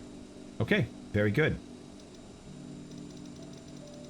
Yeah, half-inch so. It makes it hard, right? Makes it very hard. Bordeaux, or Bordeaux, is our alternate. And runway 08 right is our departure runway. So that looks all very, very good. Okay, let me see here. Zero fuel weight, 28,785. I think that's correct. For a gross weight of 33,782. Oh, I thought it was 32.8. Okay. Okay. Munich traffic. Fuel 4405. That's not correct. We needed more. Oh, I didn't. Did I put the fuel in? Yeah, I did. But I didn't take it, huh? Do I have to do this and then send it? Ah, that's right. Set payload in simulator and then copy performance to FMS. That's what it is. Okay. Now we have... Nope. The fuel hasn't been set.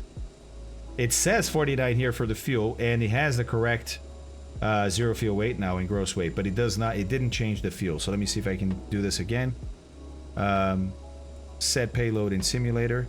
There we go. Okay, now it worked. But now the fuel here is wrong.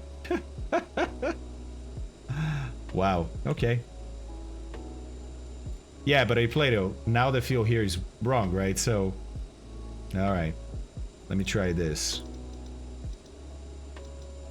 Okay.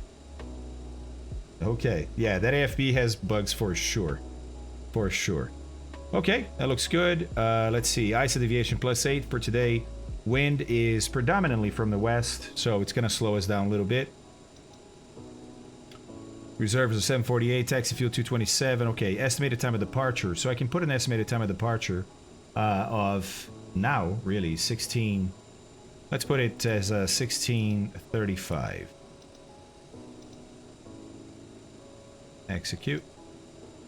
It should help predict our time. But I guess not, because it says destination 1 hour and 38 minutes, or 36 minutes, which is correct, but then the ETA says now. That's weird. But we should have 3,100 kilograms of fuel at the destination. Let's see if that's correct here. Well, I can also do this. Look, I can do the math myself if I want to, right? I'm starting with 5,000 pounds, and I'm using about 2,800 pounds. So, would I have 3,100 kilos left? Or, I'm saying pounds. It's all kilos, guys. It's all kilos. 5,000 kilos, 2,898 kilos to get there, plus taxi here, right? So really about 3,100 kilos out of 5,000 would not leave me with 3,100, right? That would leave me with 1,900. Weird, but let's see what happens. We can always add fuel if we have to. I'm still playing to see what sim brief predictions are for the CRJ, right? Okay, VNAV setup, we're going to climb at 290, 74, transition out to this 5,000, 250 under 10, and of course we have that 230 and 250 there too. Then we have cruising at 74, flight level 370, and descending at 74, 290. Transition flight level, we're going to get that from the chart for Biarritz, so we'll do that briefing en route, right, before the top of descent, and so this will be programmed when we do that briefing and get that from the chart. And then 250 under 10. Very good. We're done here.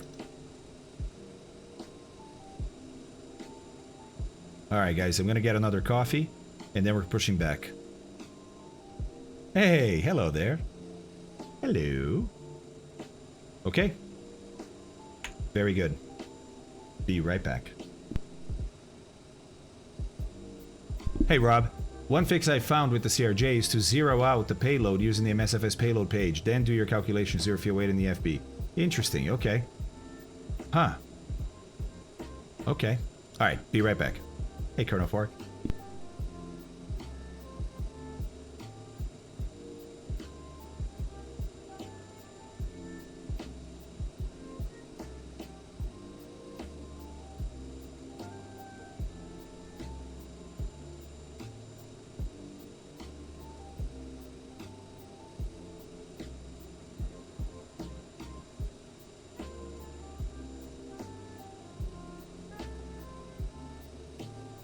Munich traffic, Lufthansa 03 Kilo will taxi to and hold short runway 08 left in Munich.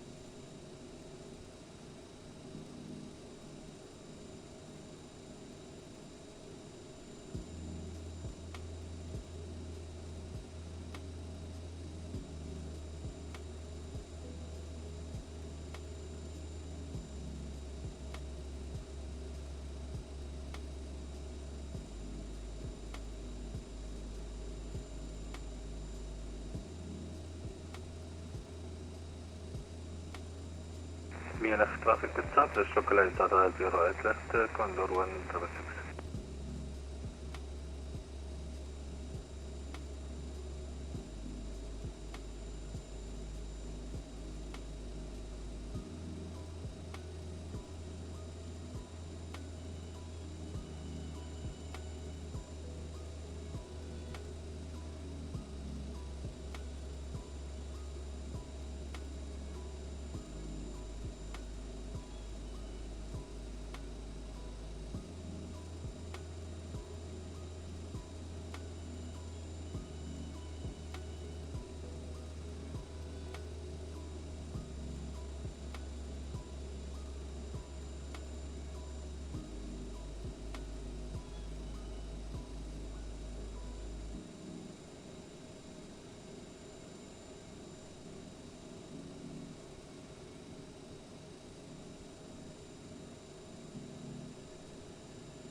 All right, welcome back, everybody. Hey, kitty.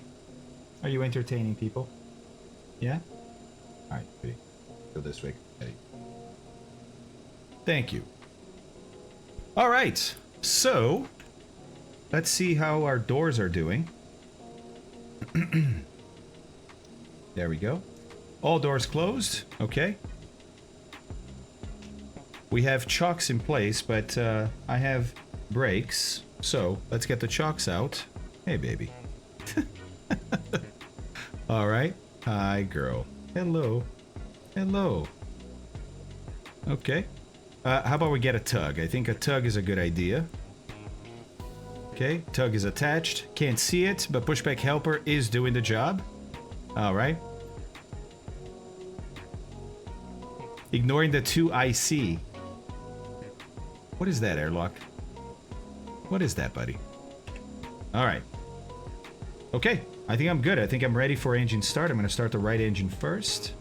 Hi, girl. Oh, second in command. Okay, I gotcha. Okay, so, here we go. Brakes off. I'm on the tug. I'm going to start reversing here. There we go. And we're going to go fuel pump on for right engine. Right engine start. I can do the damper now. Both of them. Okay, we have N1 rotation, very important.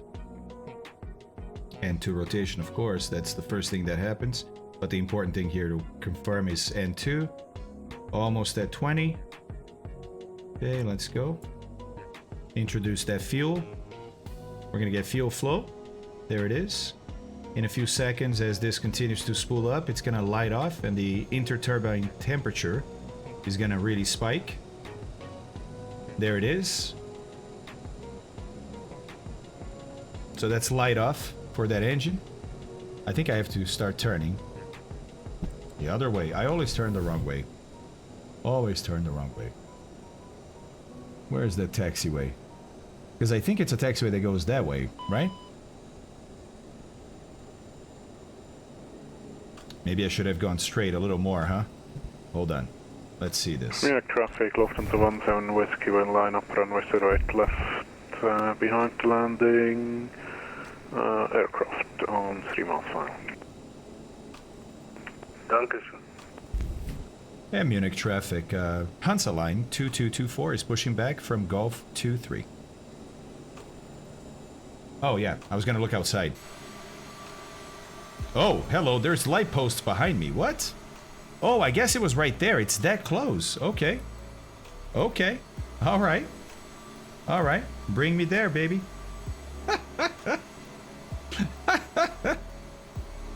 Wow. Okay. Hi, kitty. Wow, that is a very short pushback. It's basically a pushback that starts with a full turn to get in there. So maybe, yeah. Came out of nowhere. That's right. That's right, Dragon. Hi, girl. Super lovey-dovey. Someone forgot to do a walk around. Yeah, little bit. Little bit. Munich Oh, traffic, Lufthansa 17 nice. Whiskey lining up runway 08 left. Alright, let's get that other engine started, guys. Kitty. Alright, so here we go. Pump. 08 left, Turn the engine. Condor 176. There we go. And N1 rotation. Very good. Okay, it's right here. Alright, let's stop right here and I'll just do it from here.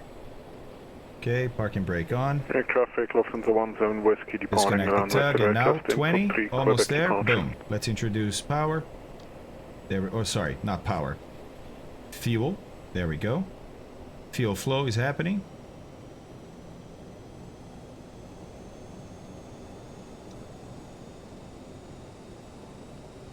Yeah, Dora, she's awesome. She's pretty awesome. Light off.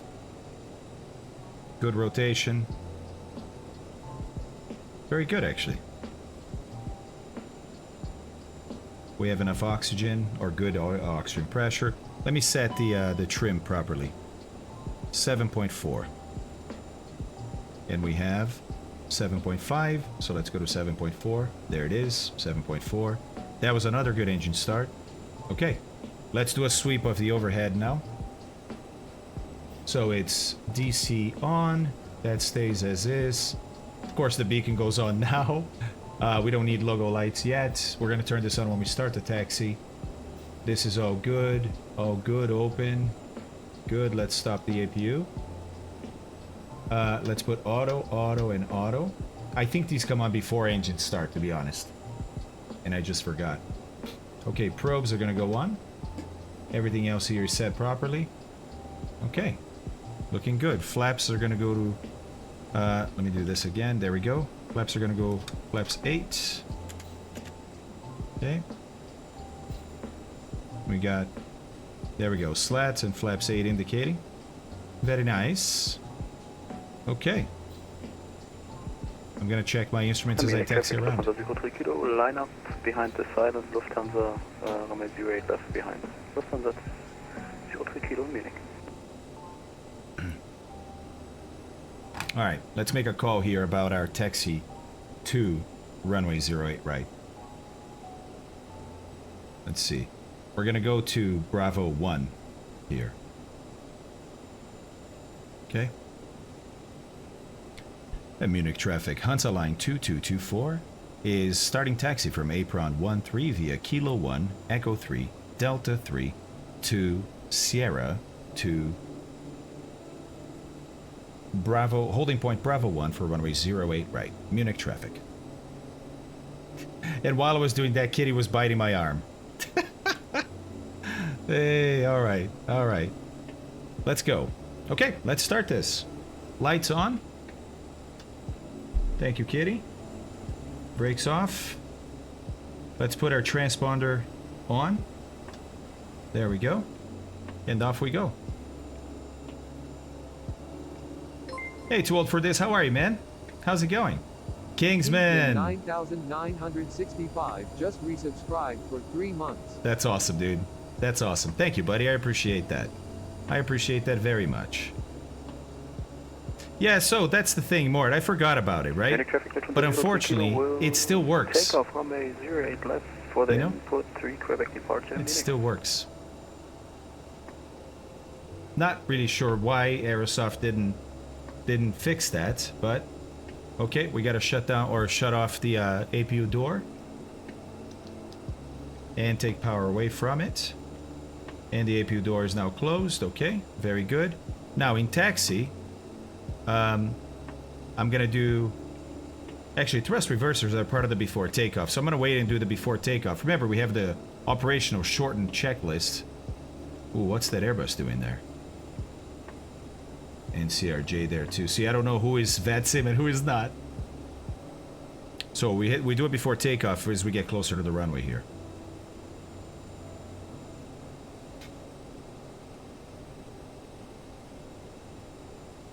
Alright, so we're coming up to Echo 3, then should be first a blue, then a yellow, then an orange. And yeah, look at that. Munich traffic Lufthansa 03 kilos, clear from runway 08 left. Yeah, there's a blue line right here. Oh, look. There goes the Lufthansa that was taking off from runway 08 left. I'm going to take the yellow Echo 3 to Delta 3. Yes, exactly, Martin. Exactly. But I like that people fly with me, so I fly with both. Oh, it's beautiful, Kingsman. Now that I'm taxiing around, I can show you guys a little bit. Look.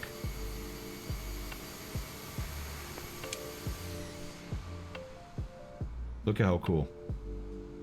Hey, everybody coming with. Nice, guys. Let's go. It's very cool. Yeah, this is by Simwings. It's sold by Aerosoft, but it's by Simwings. Look at that. That's awesome. Alright, so we're coming up to Delta 3. I may have gone to Delta 3 orange. I don't know. Or blue. Blue. I went to the blue.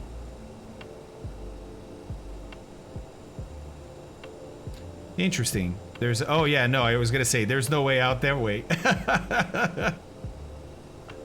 Alright. So, let's wait until we get on Sierra or Tango, whatever it is that we're going to take, before we do our before takeoff. Let me turn the flight directors on. They are on in both sides now. And we'll do the takeoff update for the flight directors as we get on the runway, because it's going to update our IRSs also. Yeah, that's right, Yaris. This one might, to be honest. I don't know if they do or not. I don't know if they do or not.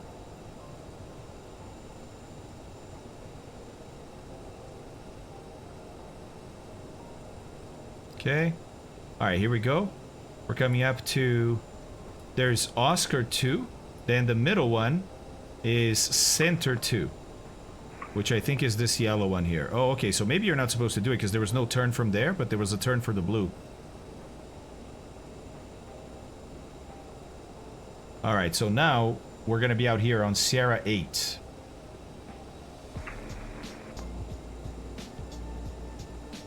And it's also over a highway. Yeah, check this out. It's a little tunnel.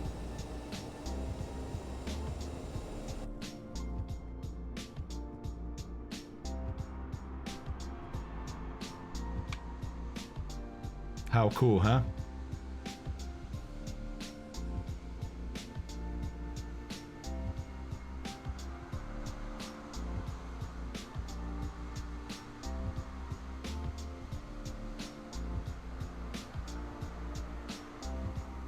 Man, this is so cool.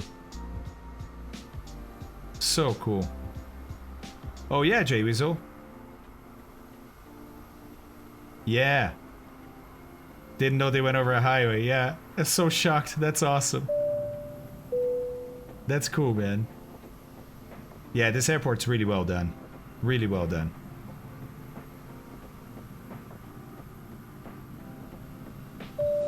Alright, what are we doing here? Ground speed. 14, 15. Yeah, that's about the speed you want to be. You don't want to be too much faster than that. I don't know, Titanish. I've seen a lot of nice stuff for Explain, man. It just takes a lot to get there. But airport-wise, I've seen some beautiful stuff. Alright, so we'll have this one in performance here. Okay. Alright, so I did 1019 here, but not here. Oh, it's in, okay. Oh, but it's up there too. Never mind. 10K, and, hold on, there we go. And 3 times, so there, there, and there. Okay. Very good. Very good. A little faster now, 18. Use those brakes a little bit. Yes. Yes, Mountain Man. They still do to this day. They get fined once in a while by the FAA because they go too fast, you know?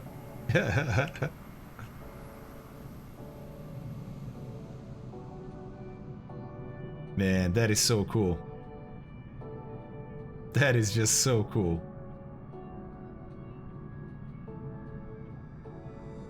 Oh man, how cool is this? Look at the cargo area over here. Then we have, I think it's Lufthansa Technique maybe. And then look at that, that's the engine run spot at the end here that we're gonna see. Wow. I mean, seriously. Look at that. That's just so cool. That's just so cool. And a bus on a taxiway. So cool. Do you think Microsoft Flight Sims are complete as FSX with all the add-ons? That's a tough question, Solal, because I never tried all the add-ons for FSX, so I can't answer that question. You know what I mean? I'd like to, but I don't know. I'm sure there were add-ons that were amazing for FSX that I never tried. And then maybe this sim doesn't do yet. And yeah, I say yet because I know the future is going to be bright. Zord, this is Microsoft Flight Simulator.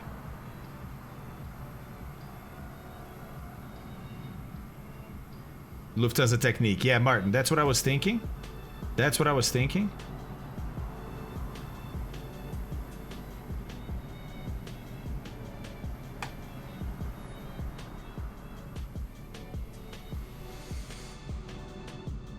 So this is Lufthansa Cargo. Okay. Then over here, we have Lufthansa Technique, yeah. And look at the huge hangars.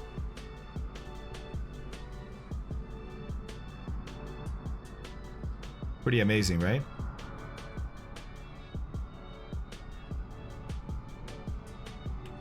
Ooh, I'm almost on the grass over there. Gotta do a little correction. Zord, I've never really played X-Plane 11 for any long period of time. I tried it a few times and it wasn't for me, so I can't really comment either.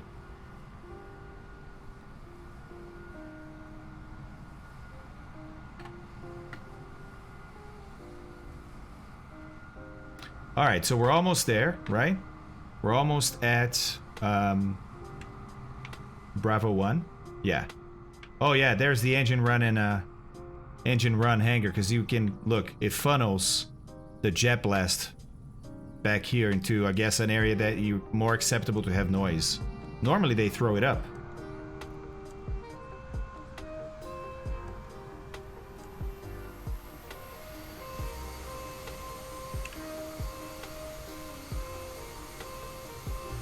Not a body experience.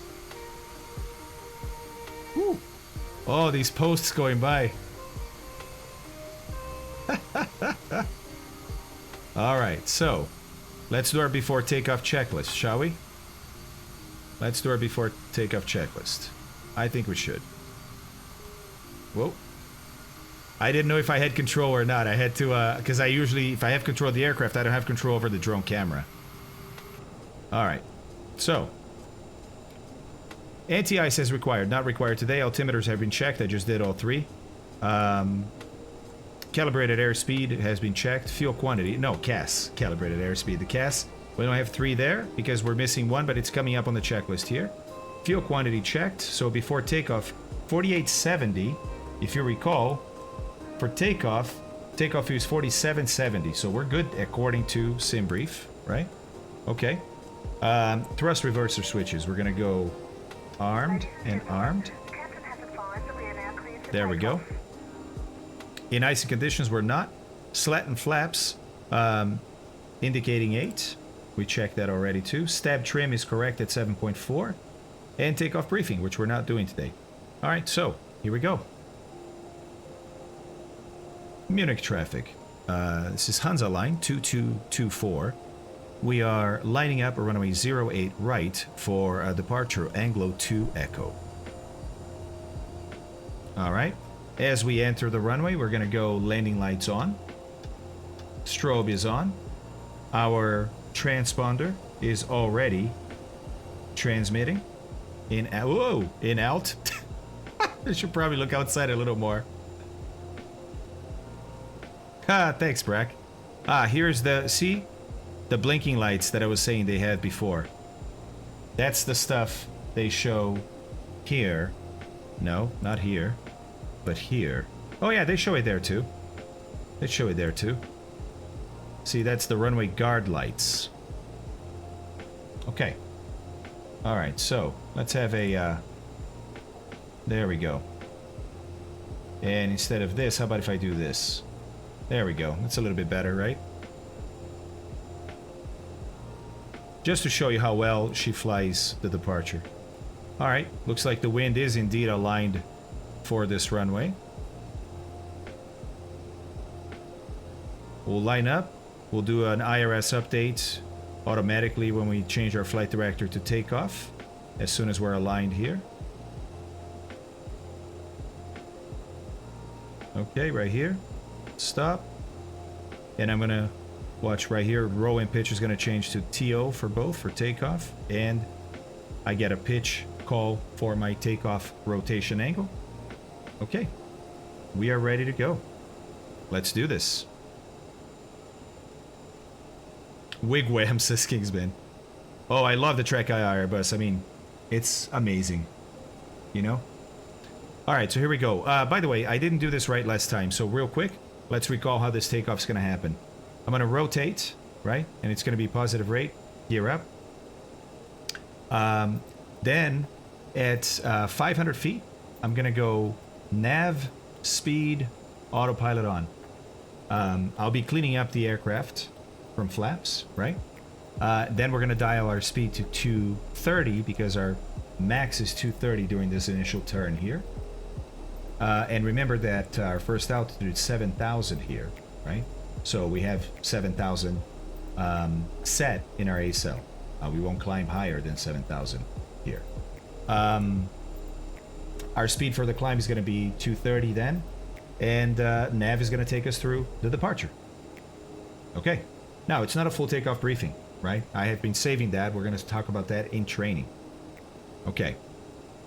All right, so here we go. I'm going to spool up the engines to about 75% here of N2. Make sure they are looking good. Oil temperature, oil pressures are good. All right, so it's brakes off and power all the way forward to the toga position. There we go. Toga is red there. There we go. Two good engines.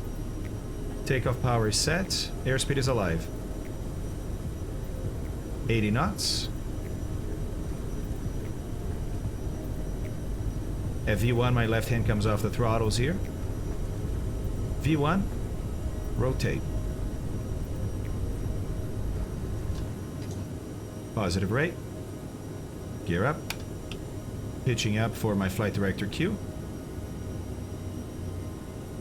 Munich traffic, Hansa line 2224, departing runway 08 right on the Anglo 2 Echo. Munich traffic. Alright, there's 500 feet, flaps are coming up. I come up here and I'm gonna go nav, speed, autopilot engage. She's climbing at 181, so I'm gonna dial 230, on for the speed. We're gonna go to climb power, there we go. And she's now following that departure right here, right? In FMS1, climbing 230, so she's pitching to go to 230. And that's a successful takeoff. Left clock, that's right, I always forget the clock. Always forget the clock. There we go, Valeuka. I know because I put in a request to Gatwick Freeware Guide to add them. I had to Google them to check. What, the wigwags? Yeah, they are called wigwags, the lights, right? Alright. Now remember, 7,000 is my level off, and I do not have auto throttle, so I gotta stay on this, right?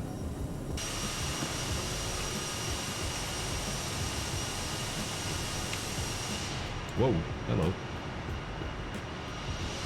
That's beautiful, man. Look at this. That is beautiful.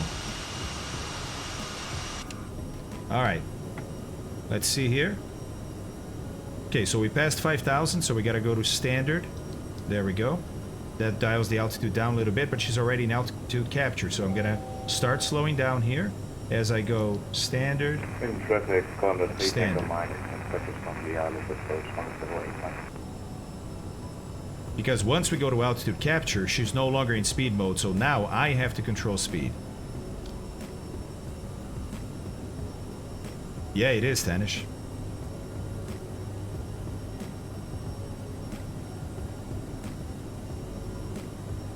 And Munich traffic. Hansa Line 2224 is leveled at 7,000 feet on the Anglo 2 Echo departure out of runway 08 right.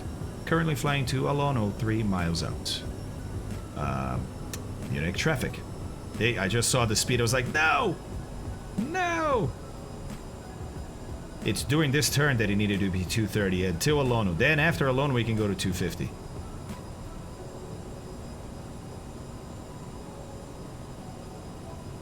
Yeah, a lot of traffic. It's very cool. Very cool. Almost see it. Can almost see it. Okay, there we go. Now we can go to 250, so let's dial that up.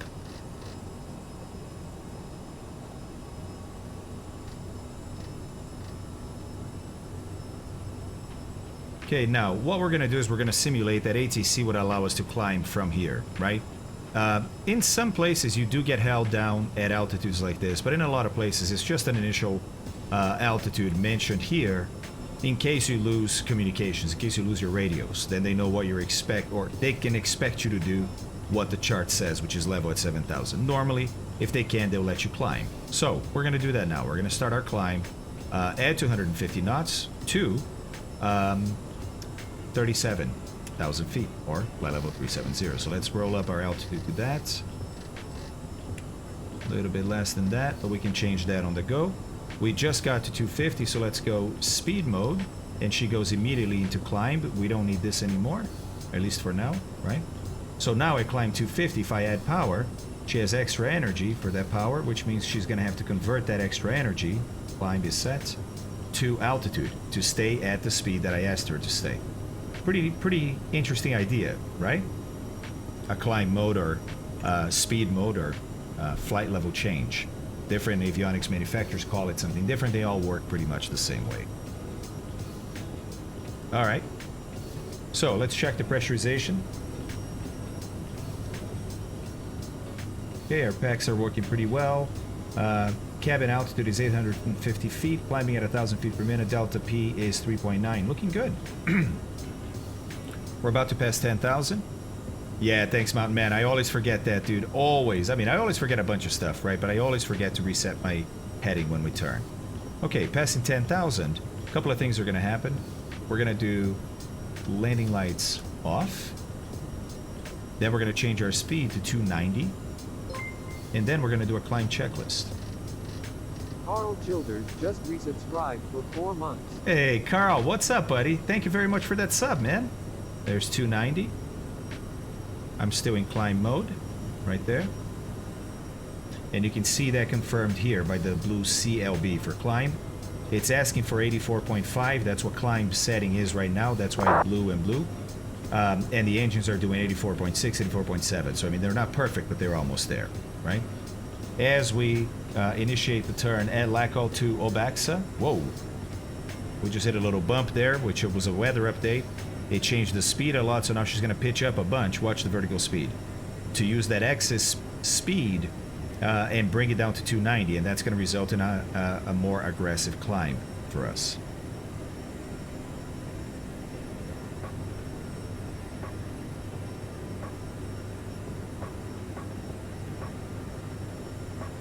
All right, she's almost back to 290, so now she's going to start leveling off. Not leveling off, but pitching down, right? To maintain 290, so look, the vertical speed now is going to come down a bunch. Yeah, it's good to know when how things work, because you can actually see them working and understand, is it doing what it's supposed to be doing, right? Let's do our heading bug once again. Thank you, Mountain Man. I'm going to thank Mountain Man every time now. My dad always says this too, but I don't know why. I'm going to relate that to Mountain Man. All right. It's pretty smooth, so I'm going to take the seatbelt sign to off. Let people move around too. Yeah, it has a crazy good climb rate. Now we're going to do 290 until our Mach says 0.74. Then we're going to climb at Mach 0.74. Okay.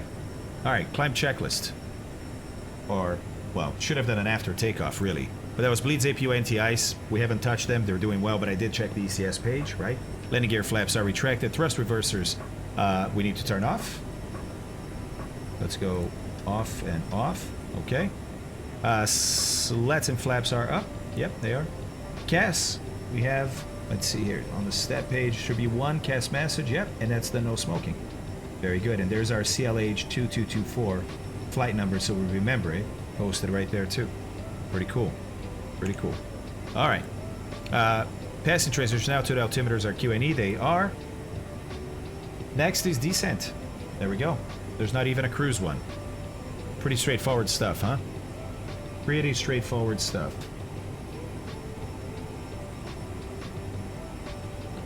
Yeah, that's right, people. Turn the smoking sign off too.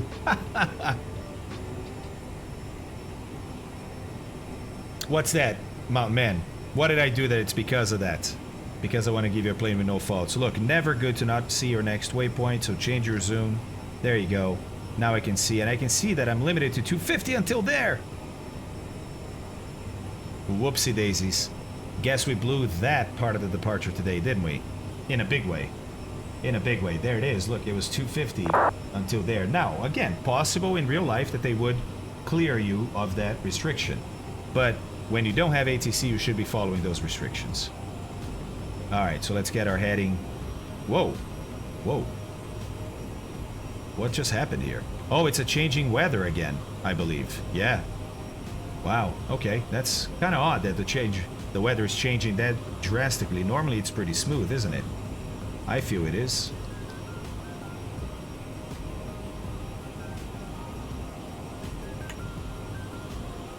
Hold on, I still feel like, yeah, still feel like I was sort of not centered. Man, beautiful day. Look at that. Big lake. And the Alps just over there, and of course, more weather over the Alps like we saw, right? The weather is coming in from the west or northwest, blowing over the Alps, and then orographic lift blows that air up, the air moisture condenses and forms clouds. Ah, Ibanez, just in case you have to go, what we say, go down levels of automation. What does that mean? That means that right now we're in a pretty high level of automation. The plane is flying in FMS mode. What does that mean? Well, it means it's following the FMS, but it means more than just following the FMS. It's a smarter mode than, say, nav for VOR, right? So, you know autopilots that just have nav for VOR. We fly sometimes planes that don't even have GPS, so when you turn on nav, that's all you can do is follow VOR. And they're pretty good about following a radio, right? But once you pass that VOR, if you don't do anything, they just keep going straight. They can't auto-sequence to the next waypoint. They can't anticipate a sharp turn and start to turn early. That's all stuff that the FMS mode can do, right? Or GPS mode, if you are using GPS in an aircraft. That mode could be called GPS, but it's a higher level mode than nav mode, right? And below nav, you have a lower mode still, and that's heading. Why? Because heading is the simplest mode there is. It's only going to go to where your heading bug is. That's it, right? By the way, watching the speed here, so that a 7.4 would do the switch between Mach and, or sorry, indicated airspeed and Mach for what the plane's going to be following. Yeah, kind of like that, Carl. So heading is the simplest, lowest mode there is of automation, and then there's the lowest level, which is zero automation, just you. Why do we talk about levels? Because when we teach people to fly complex aircraft like this, they have complex autopilots that can do these levels of, level 1, 2, 3 of automation. And there's some that are even more sophisticated than this, because then you can put VNAV in here too, right? And that's another level of sophistication, of integration, of complexity, but also of capability. Okay, well, one of the things we teach pilots is, hey, if for whatever reason it's doing something that you don't want it to do or that you don't understand, right? And you're having that thought like, wait, what? Why is it? There's a good chance that right now you should go down at least one level of automation. What does that mean? That means if you're in FMS, maybe consider going down to nav or even heading if you don't have that option. Some planes, it's either heading or nav, right? Why? Well, because if it's doing something that you don't understand or fully know why it's doing it, by the way, weather just changed again, so she's pitching again to get to 290. So basically, she stops the climb until she gets to the speed, and then she'll resume the climb. By the way, we're almost at the end of the departure here, right? At El Go. Then after that, it's all en route.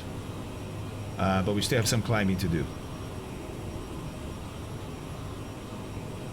Weather's looking pretty good ahead, too. Nothing too high, looks like. So, if it's doing something you don't understand, it could get worse and worse and worse really fast. It's better to always be in a mode where you understand. And then if you go to a level below, so say you go to heading, FMS starts doing something weird, and that happens sometimes, right? Starts to do something weird, like, wait, what's it doing? Just realized my altitude selector was never set properly. That's not really on me. I mean, it is on me, of course, but I'm going to tell you that the problem is when you use shift and rotate this really fast like I do to get there fast, it ends up getting there, but then each click is going to be like 600 feet. So you lose the resolution you normally have of 100 feet per click here. And when it gets there, there's a timer. You got to wait until the timer passes, and then it goes back to 100 feet per click. But I didn't wait for that timer. Again, another weather update. Another weather update. So she's pitching again for 290, right? But that's weird, guys. I haven't seen this. Have you seen this kind of weather update happening? Is it happening to you guys that are flying with me? She's still in FMS and climb. I'm just going to let it happen.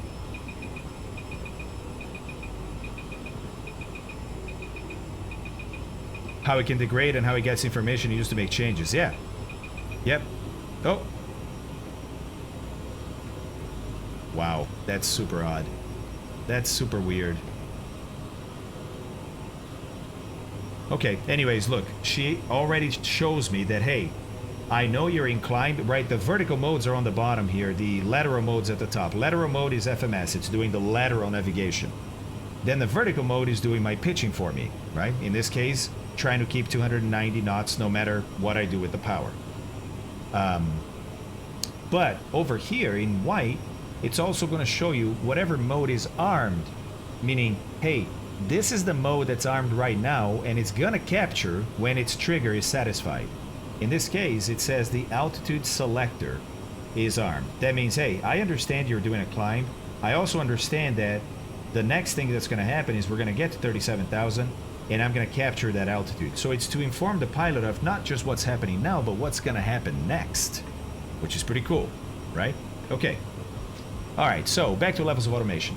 Go down to a lower level of automation. Now you understand what the plane is doing, right? Hopefully. If you go to heading, you know that, okay, it's just going to follow my heading. Because right now, look, if FMS starts to do some crazy stuff left and right, but I have the flight plan still painted here, I'll just go to heading and fly that via heading for now. Because at least it'll be close, right? If not, right on. But that also buys me time so that I can go and think about what happened, right? Can I troubleshoot that? Maybe it was a wrong setting. Maybe something happened. Because now, not only you solved your immediate need for aviate, navigate, and then communicate, but also you have time to troubleshoot. So knowing when to go down levels of automation is something that you don't instinctively have. So you have to practice that stuff a lot. And so we do a lot of failures, a lot of abnormals in the sim. Exactly for that, to train people that, hey man, look at what it's doing, right? So we start having the autopilot do some crazy stuff, but it's not really the autopilot, it's just because it's in FMS mode.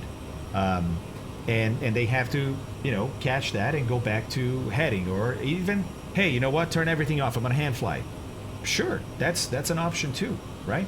May not be the best option, but it is an option that's available to you, and maybe if for you that's the simplest thing to do right now, then maybe that's what we should do, right? Mock changeover, thank you very much, 777. Missed that as I was fully engaged in at least 2 different explanations. Alright, so we press in here, and now my target is now a Mach number, which I need to roll down to 74. There we go. And by the way, You know, I didn't catch too. I'm a bit embarrassed that I didn't catch this. I saw that my vertical speed was pretty low. And I was like, why is that? And I never thought that, it's because it's trying to chase an indicated airspeed that's too high for this altitude. That's why we changed to Mach, right? It's because the indicated airspeed at this Mach, as we climb, is going to get lower and lower.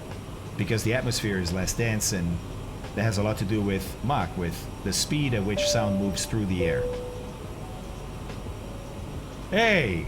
Black Spark, thank you very much. By the way, Carl, thanks again, man. I already said thanks, but thanks again. That's awesome. 3-month streak on that tier 2, by the way. Thank you, buddy. Zord, thanks for the follow. Elo with the follow. G Margallo with the follow. Sova. Smacky. Ugh. This crazy weather update. I don't know what's happening. And then Kingsman, 3 months. Buddy, thank you so much, man. Appreciate that. Tier 1 for 3 months. Let's go. Dav Barsko, Zeo Flat, Woodcast, and You've Been Gaming. Thanks for all the follows, guys. Oh, and now Kian Breen, too. Hey, Kian. How are you, man?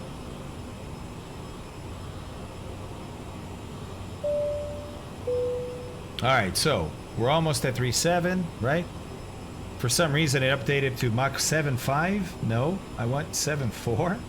Okay. Hey, Dev Rand, what's up, man? Thanks for the follow. Appreciate that. Oh, look, foothills of the Alps here. Let's see where we are, yeah? Check it out.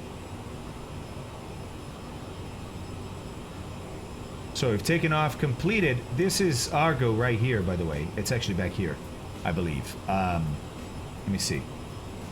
No, it's here. Algo. So we just finished our departure. Yeah, the weather is doing crazy stuff. Really crazy stuff. And now we're starting our en route as we get close to the foothill of the Alps here, but never really over them, right? So we're going to go past Zurich here on the left. Friedrichshafen here. Rheineck. I'm butchering these names, I'm sure. Wow, look at these lakes here, guys. That's amazing, right? So you have Zurich here, of course, very famous lake. But look at all the other lakes here. That's beautiful. Beautiful. Ah, Sammy, I have a mod, basically, that allows me to do this. It's really cool. It's really cool. And you can get, guys, what's the bot command for that? Oh, I know. SV overlay. So exclamation mark, SV overlay. There you go. That's the mod right there, man. But, Butcher, you ran over the names of the front-end loader. Oh, 777. You're probably right. You're probably right. You're right. Sammy, very welcome. The Aero in Friedrichshafen is the biggest expo in Europe for aviation, I think. Really? Am I saying that right? Friedrichshafen. Or do you say the sh more? Friedrichshafen. Oh, nice airlock. All right, buddy. Sounds good. Right about here. Right about here. I'll wave. Should I wave to the right or to the left?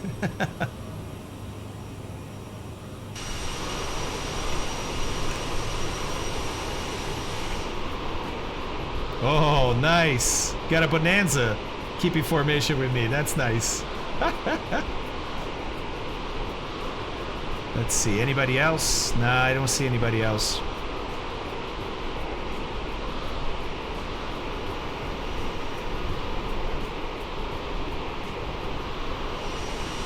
When you start to descend via the arrival, do you put the bottom altitude on the chart and adjust your vertical speed to meet each restriction, or do you continually change the altitude target? So, hey, Plato, if you have... Yeah, right, Carl? If you have VNAV, which we do in this plane, not that you can couple to... Oh, my God. My God. Not that you can couple to, but you do have advisory VNAV. That all that means is that they just show you the VNAV here, but you can't turn the autopilot to follow it, or the flight director to follow it. But they show you here, and on the vertical speed, what vertical speed you should be doing. And here, it's basically a glide slope indicator, like a glide slope, so you can go, you know, hey, I'm above, I'm below the ramp I should be at.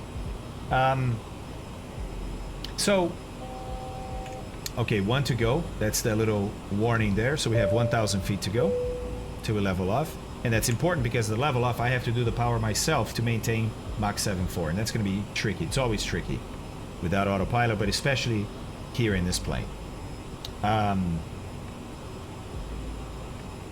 Yeah, the 1 to 60 rule, right?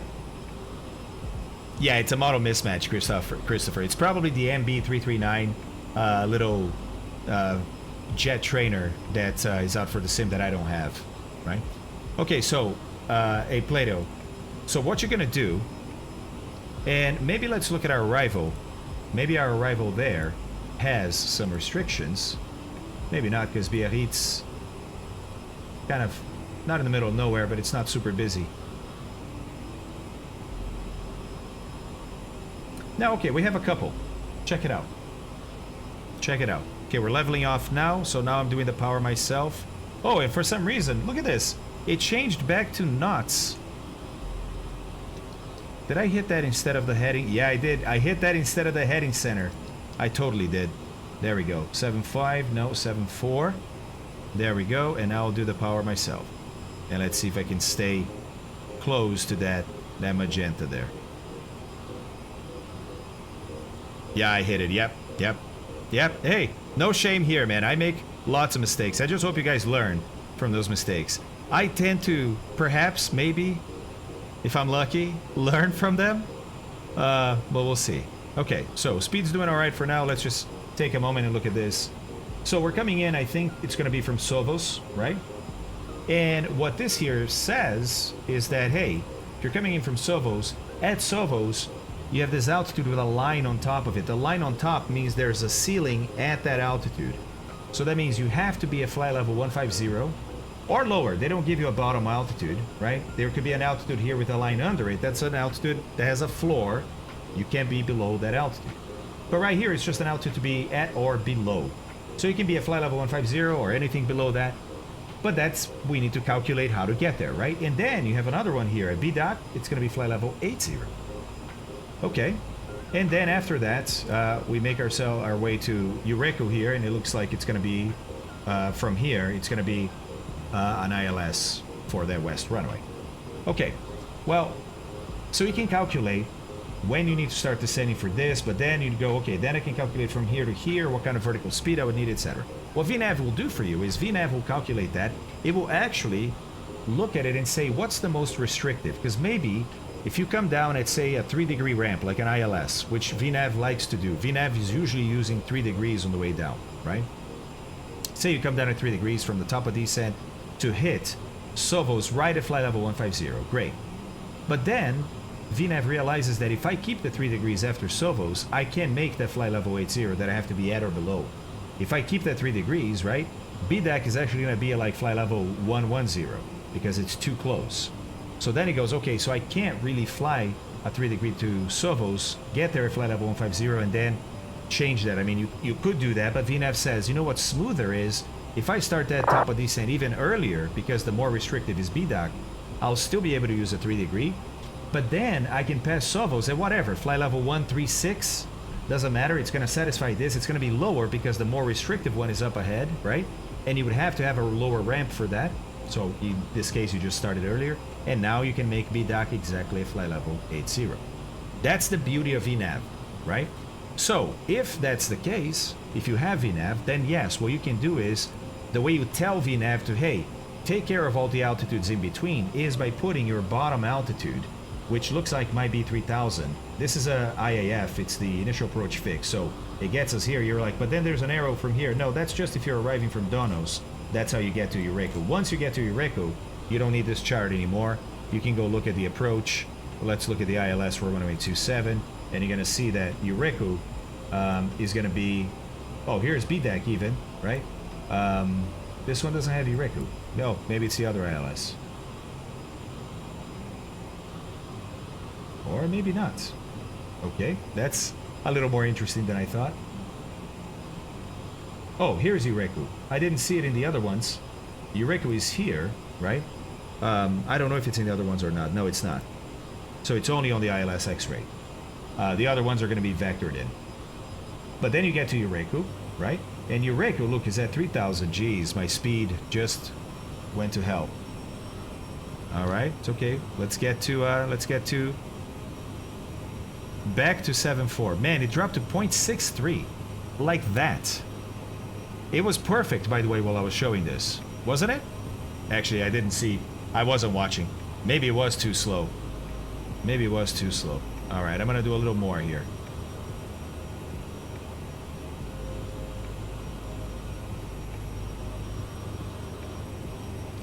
No, I need more power. I'm going to go Toga.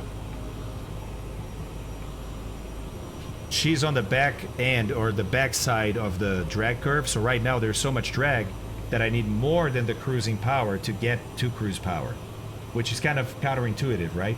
But when you get too slow, the angle of attack gets so high that you're producing a lot more drag. So to get out of this, you need a lot more power, right? And once she cleans up, basically lowering the angle of attack, and now we're back to speed just like that. Who knows, man? Ah, thanks, Black Diamond. I appreciate that. Two-Tone! Hello, my dude. Hello, my dude. Yeah, it is a super weird problem. I haven't had this problem before, to be honest. Okay, we're on speed, so I'm going to try and find a power setting here that does it now. And then from Eureko, guys, you shoot the approach. So Eureko here is 3,000. You look at that and say, okay, so my bottom of that arrival needs to be 3,000, because that's where I need to be to start the approach. Great. Was it this? Nope. Sorry, I have to find it now. Here we go. It's the BDOC 9 Victor. So, put 3,000 in. Tell VNAV, you know, you wanna see it, and I'll show you how to do that. Because you have to turn on that VNAV advisory, and then it's going to show a top of descent for you.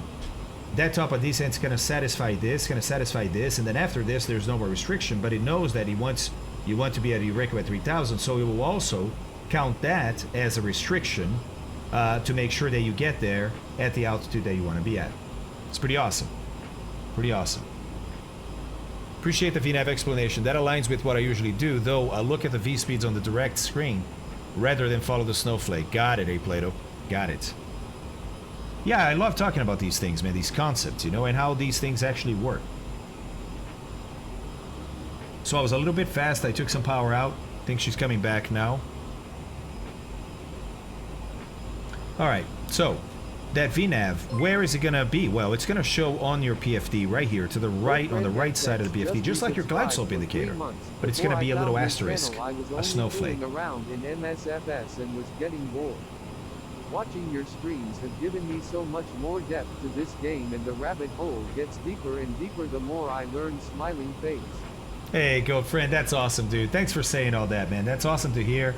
I'm glad that it's enriching the hobby for you. Right? It certainly enriches the hobby for me when I can do this kind of stuff. So thank you very much, man. I appreciate the sub there. 3 months. Nice. Let's go, buddy. Master Key, hello. Devrand, hey. How's it going, guys? Thanks for the follows. All right, so, but how do you make sure that that's on? Well, I'm going to show you. So there's a couple of things as far as advisory VNAV. So the first one that we need to look at, I'm going to have to hunt around a little bit, I think. I am gonna have to hunt around. It's not on the VNAV page. No. Well, MFD menu is the one, Crinson, that I was gonna show second because it shows up here. The one I want to talk about is the one first, is the one that shows on the PFD, right? The people call it the snowflake. It's an asterisk. The white asterisk that shows you the VNAV path to go down. It also shows the blue circle at your vertical speed, right? The other one is going to show up here, but that's a bit different. So let me see here. Ah, performance. It's in the performance page, performance menu, and it's right here. Advisory VNAV enable or disable. Right now, look, nothing changes right now when I enable it. Nothing, because you're not using VNAV right now. VNAV is only for descent in this aircraft. Some planes have VNAV for the climb, and it's awesome because, you know, you saw that a lot of departures have restrictions on the climb. So it's awesome to have VNAV for the climb. We don't have it here. We just have it for descent. Okay. And it's enabled now, but you can't see it. Okay, but the VNAV planned speed is 250. Okay, and if we go to the VNAV page, and we go to the third page, because this is page 1 of 3, go to the third page. Look, the vertical path angle is set to 3 degrees. This is what VNav is going to use to satisfy those restrictions. It's going to find the most restrictive one, right? And I say that because, look, you can have one here, and then one here, and they're all... Jeez. Okay, we dropped from Mach 7.4 to Mach 6.1. I think I'm going to change from live weather, guys, to something else.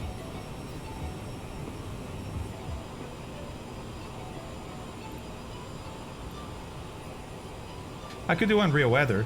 How about that? Let's try on real weather.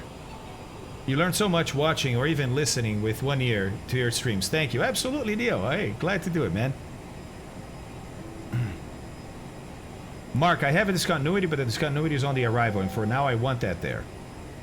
For now I want that there. So she's getting back to 37, but she's getting pretty slow here, so let's go Toga again.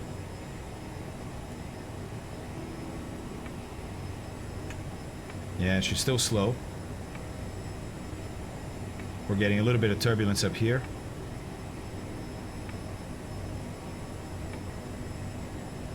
Yeah, open climb. It looks amazing.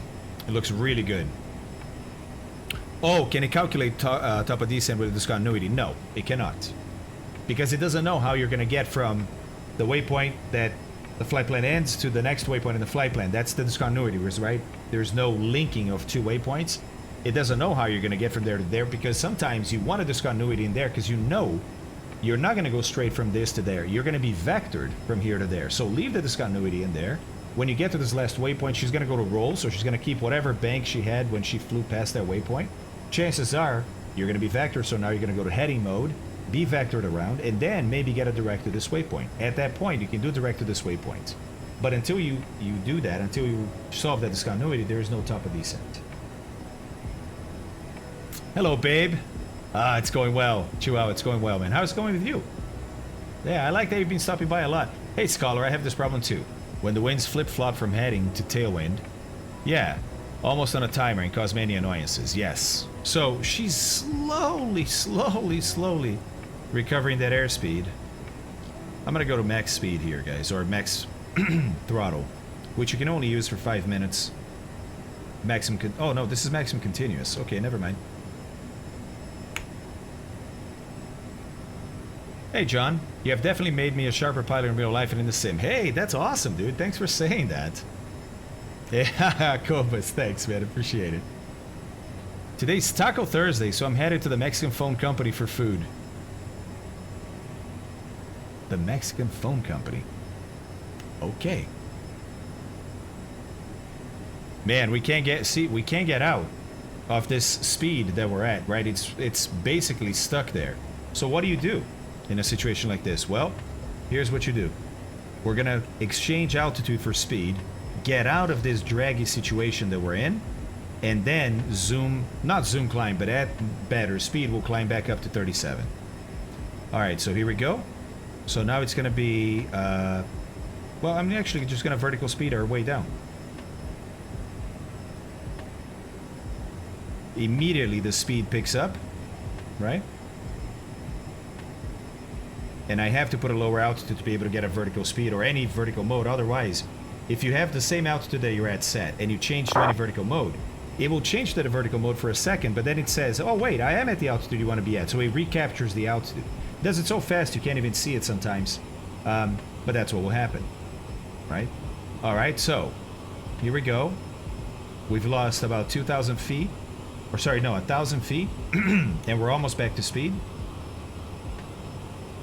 All right. So now, what I'm going to do is I'm going to go... Now that we're at speed, right? I'm going to level her off. We're going to capture the altitude here. That allows me to roll my A-cell to 37. There we go. Now I can go speed. She's going to climb now 237 at that Mach 7.4, but I'm not going to be, well, actually staying maximum continuous. It's not very nice to the engines, but they can operate at maximum continuous power for indefinitely. That's why it's maximum continuous power, because it can be continuous.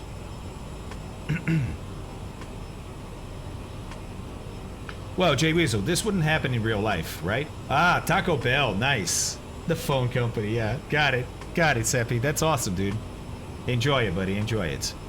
So, that wouldn't happen, that your speed all of a sudden you lost like, 40 knots. That's not realistic. But if you needed, if you started to get slow, whatever happened, right? And you needed to do this, you have to ask ATC for the altitude deviation, of course. Oh, nice! Call me Racer. That's awesome, dude. Nice. Nice. I didn't know that the Thrustmaster 1 works with the Xbox. That's really cool. Yeah, Jay Weasel, my pleasure, man. My pleasure. Can't see my next waypoint. Let's increase that zoom. There we go. She's leveling off now. Watch that speed.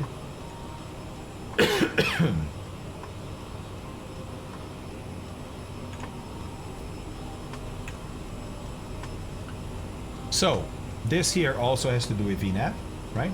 But the other thing is you can go into MFD menu, and in here, there's a window here. It says off, on, VNAV, or comp. What is that window? Well, let me show you. There we go. We're leveled off, getting to speed. I'll start slowing down the engines. Okay, so watch up here at the top of the navigational display. When I turn this from off to on, we get next waypoint, or from waypoint in blue, next waypoint in magenta, then the waypoint after that, MIBAC, and then the destination. Now, normally it would show here a distance to the destination, but we have a discontinuity. It would show time to the destination, but we have a discontinuity. It would show what the arrival time will be at the destination and the fuel, but we have a discontinuity. Okay, so let's go solve that discontinuity. Then we'll come back and see what the other VNAV and comp does. Okay, so how do we solve the discontinuity? What does it look like, first of all? Well, it looks like this. After BDAC, then boxes, discontinuity, and then what? Then BDAC. Well, so what you can do here is just copy that BDAC, which is part of the arrival, into the BDAC that's the last waypoint en route, and you've solved that discontinuity. You got rid of that discontinuity. A little bit fast. Let's bring that engine back. Alright, let's see what this does. Now, we should have had an update here, but there is none. Because we did an approach too. So, it's taking us to Ureku, right? But not really to the runway. Okay, so let's select that ILS. Maybe the X-ray. Let me look at that X-ray once again. Because that one had Ureku in it. But from Ureku, yeah, because we can do then a right turn and right turn. Sure, let's do the full approach. Why not? It'd be fun. So let's select departure arrival, ILS 27 X-ray from BDAC, right? You see? Yep. Vectors might just be the final ones, so maybe that works, maybe not. We'll see. I'll select BDAC here and see what happens when we execute this. Okay. All right, there we go. Now we have a distance. We have a time of arrival, we have fuel at arrival. Very cool. Let's look at the legs page though and make sure that it still has the arrival in there and then the approach. Yeah, so after Sovos, then what? Well, BDAC, right? Then all this, then BDAC again. That doesn't seem right. Then Biarritz 05, which is a waypoint. Then center for ILS 27. Center fix, then the final fix for ILS 27, then the runway. So those look okay. I don't like this BDAC here after Ureku. So let's go to departure arrival. Let's select the ILS X-ray again, but now instead of BDAC, I'm going to do vectors. Execute that. We still have, yeah, now it's slower or smaller distance, right? Oh, my speed is way too high. Sorry, smaller distance because it's not coming back to BDAC. Okay, let's see what it looks like. Sovos, then BDAC, then BDAC. Okay, so now what we can do, and then from Ureku, it's vector. So this works. Now we have a few discontinuities here, but we can take this BDAC here, bring it back all the way to here, put it there. We can execute that. And now we just have the vectors from Ureku to that center fix. Why? Because it doesn't really know how I'm gonna get from Ureco here back to that fix, which is back here, or perhaps this. Oh no, yeah, see, this is FI27. Where is CI27? Huh, they don't show, do they? You see what I mean? In brackets here is FI27, so that's the fix. FI27 here is the fix that we saw second on the approach, but the first one is CI. It's not here, but normally it's on the ILS, just back here somewhere, right? I just find it weird they didn't put it here. From Ureco, it says, hey, what are you gonna do? Well, we are gonna turn ourselves to 084, fly here, then turn around, and then we can go to that fix, and then FI27 and onto the runway. Very cool. Very cool.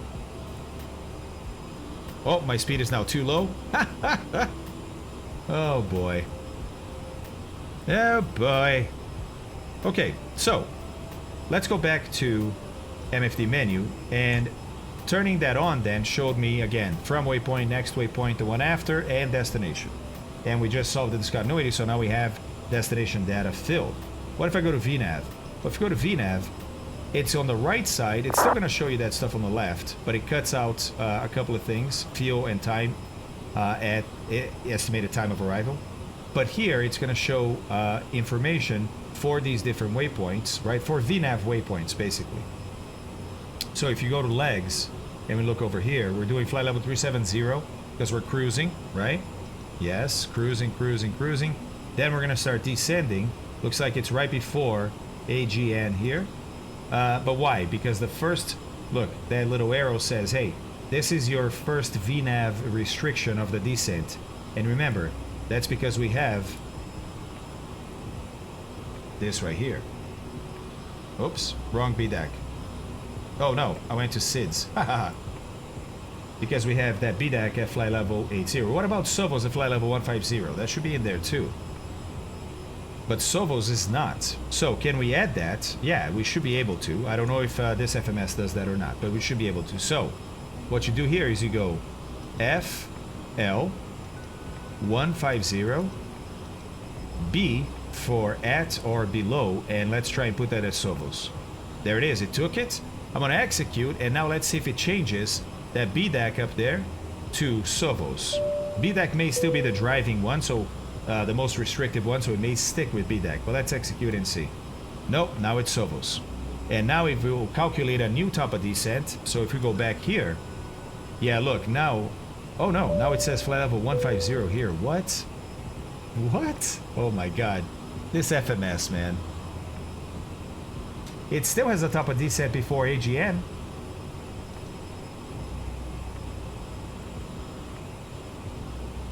Ah, pin the chart so you can easily navigate back to the pin charts at the bottom of Navigraph. Yeah, I know what you're talking about, Mort. So, the reason I don't like to do more, I don't do that, is when I pin it, look what happens. I get this bar on the bottom and it cuts the bottom of the chart. And yeah, sure, I can zoom out, but it doesn't let me see the bottom of the chart. If I go down there, look, I can't bring it back up. You see what I'm saying? And this happens when I have this bar at the bottom. I don't know why the charts never adjust. Look, I go fill the screen, fit page, and I lose the bottom. Hey, Oro, how's it going, man? How are you? Center my heading a bug.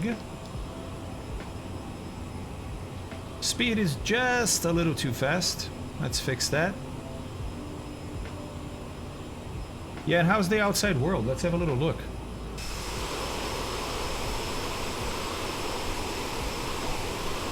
I mean, weather continues to be really good. Wow, look down there. Woo! You got some mountains.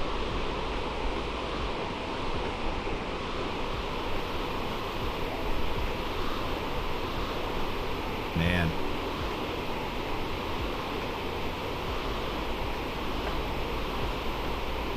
Let's see, Francois, let's see what you and Riz are talking about. Peace. Let's see. Oh, by the way, Flying Valentina, ground speed is relative to the ground, not the air. Hi, Flying Valentina.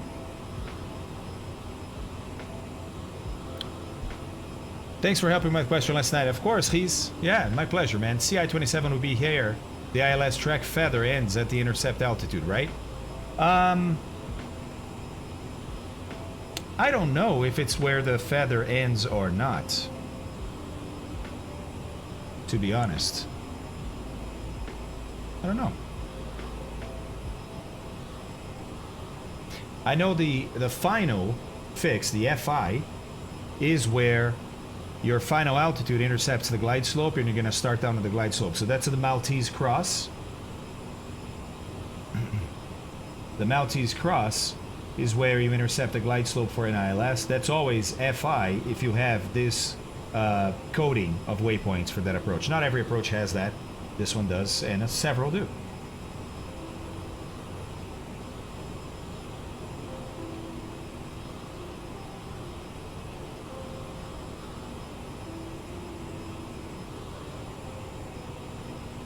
Check on that speed. Still a little fast. Bring it back. Still a tad little fast.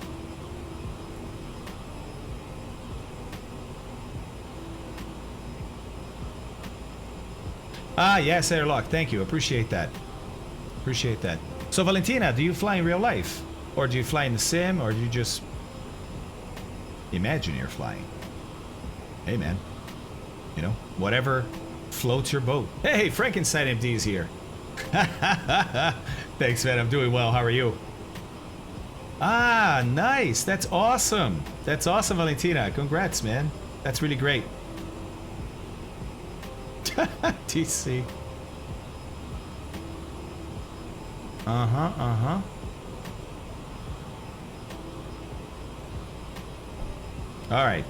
All right. So, we still have 345 miles to go, but our ground speed is 444. Remember, we have those 30 knots or so on the nose because the wind's coming from the west today. But still, that's less than an hour, right? Hour and 8 is what this says here, because it's, I guess, considering that we're going to be... oh, hold on.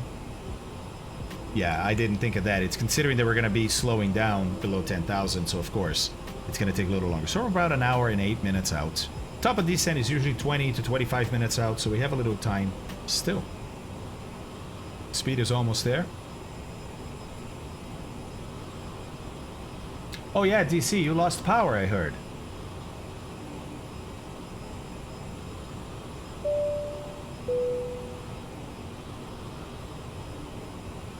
Just passed the theory a month ago, still 3 subjects of 9 to go. Hey, but that's awesome. Congratulations on passing. That's really cool, Valentina. Congratulations. Really, that's pretty awesome. I love seeing more and more people become pilots. That's just really, really great. Oh, I never put this guy to manual for the takeoff. And I'm pretty sure... Yeah, it was. It was the first thing I had to do. Right there. And then after takeoff, you take it out. Yeah, I didn't do that. Alright. Alrighty. Still a tad little fast. So 84.4, too much. How about this? Let's see what that does. Hey, Ken. I'm gonna call you Ken. Thanks for the follow, Ken. Thanks, Gloomy. Thanks, V Smooch. Thanks, Eden. Appreciate all the follows.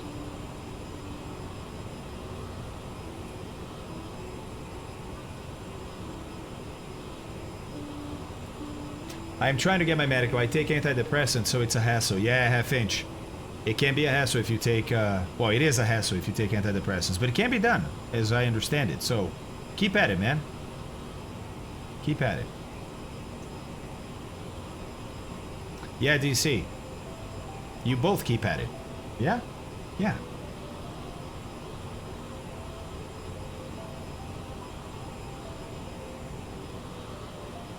Hello, Ken. Ken is actually a psychology student, and what he's trying to base his thesis on is that his name online is K underscore a bunch of times and then N, that the vast majority of people, actually according to his thesis, 73% of people are going to consider it Ken and are going to refer to him as Ken. It's a pretty cool experiment, Ken. Good job, man. Hey, Right Tech. How's it going?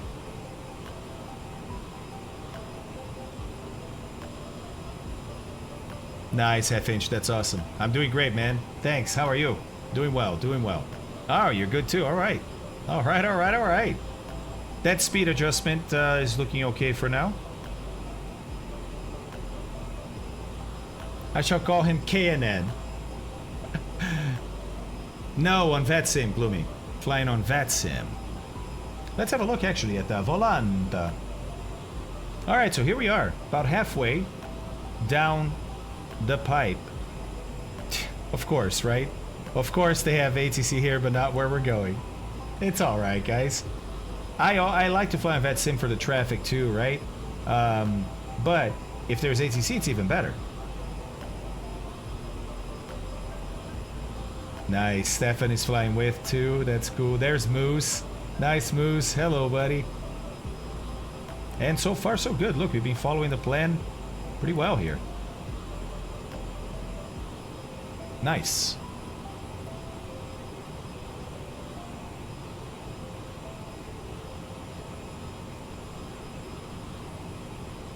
Hey, Hypertext Hero. Fala, mano, tudo em cima? I read Keen, Commander Keen. No, Fabio, Ken is here to assess you for the prenup. Some intro, says Ken.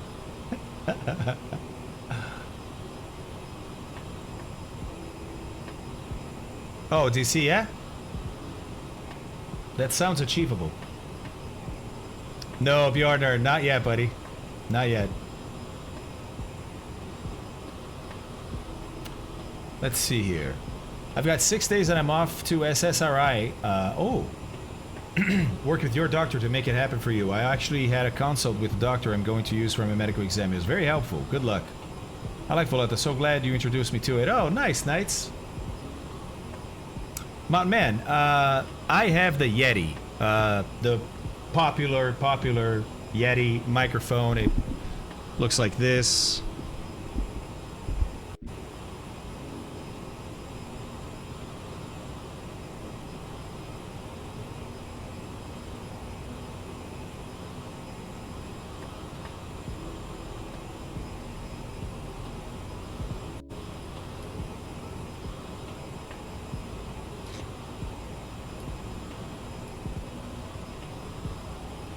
Alright, we're back. Sorry, OBS doesn't like when I touch the Yeti. But that's what I got. Okay, Riz. Sounds good, buddy. Ah, yes. So, Colonel Fork, I follow... Let me find you the video.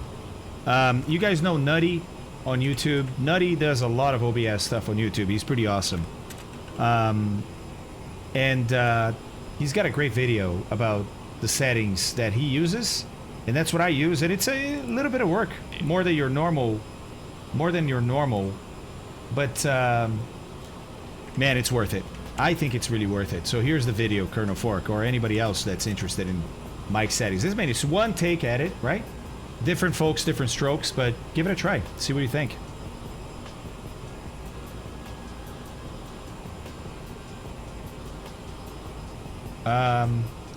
Is it me? Or my flight sim has frozen? Because I can't click back to it. I had Windows on top of it, but look at the chrono. The chrono...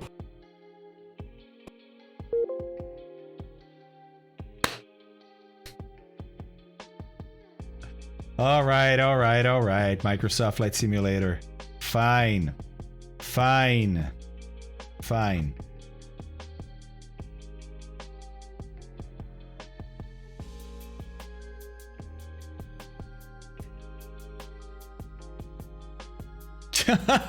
Triple seven. Yeah, for sure. Hold on. Let's run it again. 77 souls gone. Just blame me, Colonel Fork. But did you get the link? Did you get the link?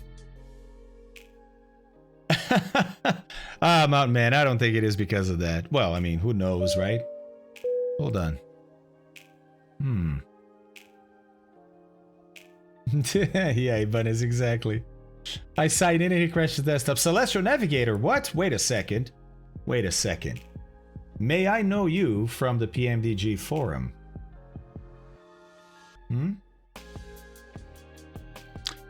So...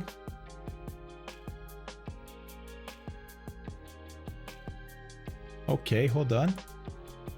Alright, so which one are you, Celestial Navigator? Because I don't remember anybody there with that name, right? We have a few.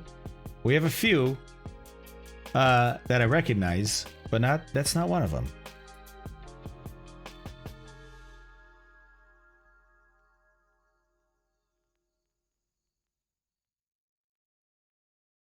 Now I'm curious. Well, I'm trying to get the sim back up because it's not coming back up. Oh, you're Electron Volt. Yeah. That's awesome, dude. I gotcha. Was already taken. So guys, by the way, yeah, no kidding. Electron Volt is the author of the Celestial Navigation add-on that we're going to be using on the DC-6. I was actually just talking. Oh, thanks, man. That's awesome, dude. Thanks for saying that.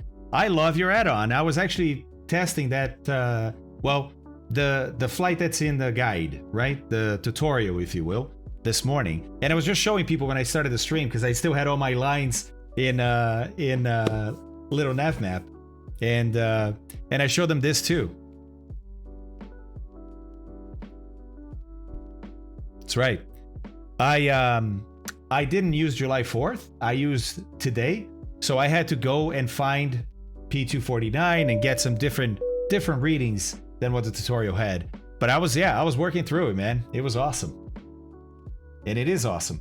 So guys, yeah, thanks to Celestial Navigator and a few other people, I think, right? That helped you with this, including Working Title. Didn't Working Title help you get that Python into an EXE?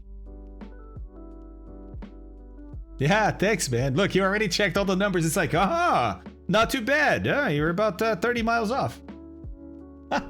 Rob Jones, yes. Rob Jones from Working Title. So this was an awesome, it was a community effort, right? It was an effort I tried to contribute to. I talked to Kronsky, who had done the sextant for the previous version of the Sim for FSX. That got, well, he didn't have an interest in converting that to Microsoft Flight Sim. But I got his approval to work on the code, but the code is all XML. I don't know anything about XML. I started to get some help, went on the forum. These guys were working on it. Electron Volt had it done in Python, and then needed some help to convert from Python to just an EXE, which is what we have now. So you can go to Flight Sim TO, and it's called CellNav for Celestial Navigation, and it's thanks to Electron Volt or Celestial Navigator and the rest of the community. Tom Harnish, I think, created the guide, right? And guys, the guide is awesome. Look at this. A step-by-step guide to Celestial Navigation. Using CellNav for MSFS. From Acapulco to Clipperton Island. Remember, I showed you guys that in Little Nav Map. Yeah, and Tom Harnish. That's awesome.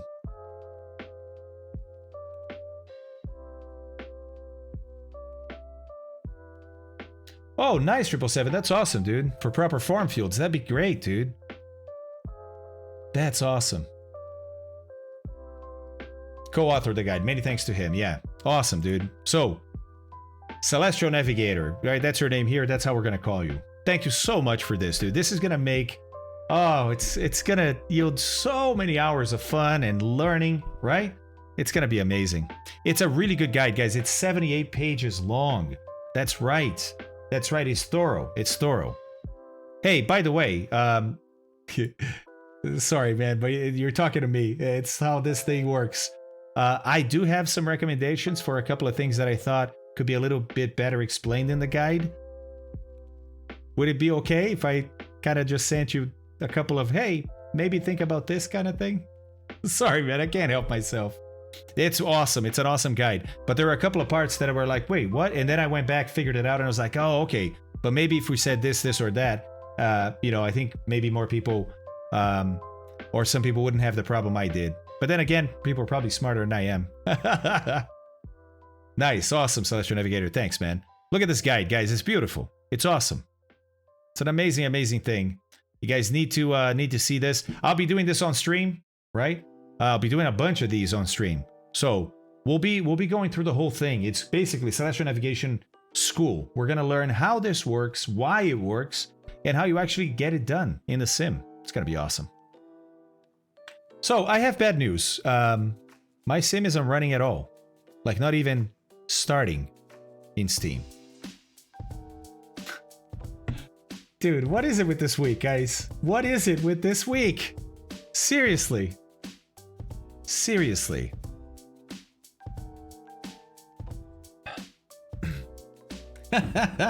Yeah, Ford. Always have projects, dude. Always have projects.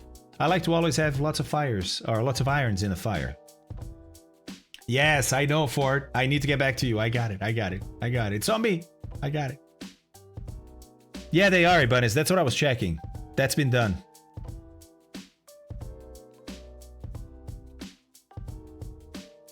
Oh, really? Steam was having issues earlier? Huh. Let me try another game on Steam.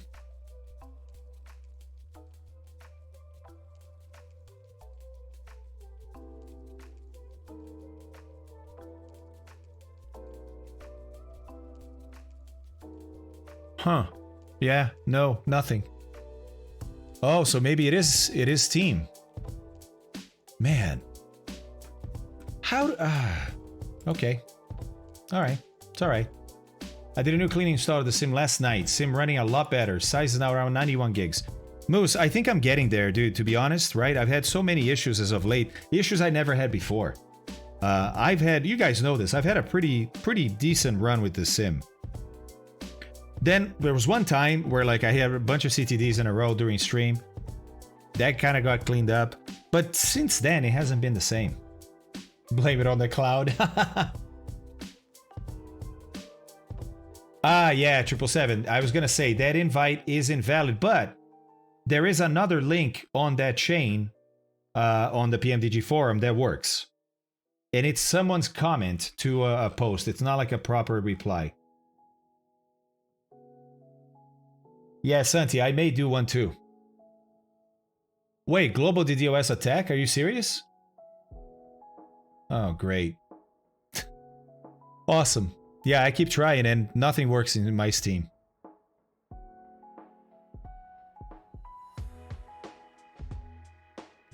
Wow.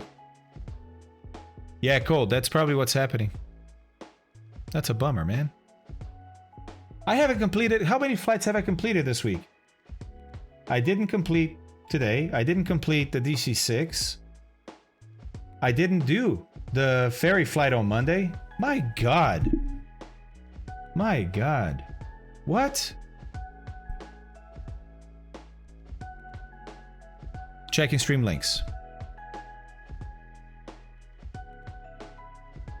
Major websites hit by global outage.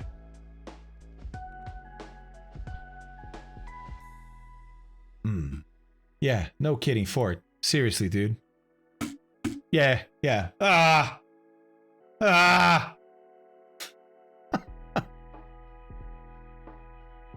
É, Cello. Aí funciona. Quick, everyone, hold hands to create a new internet. Oh, man. 777. Hold on a second, dude.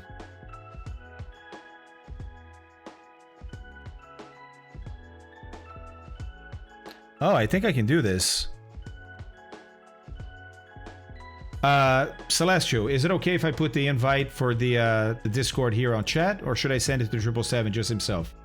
I got it, 777. Oh, you got it. Okay, cool. I just got you one too. That was the voice of disappointment. It was like, oh, you got it. Oh, okay.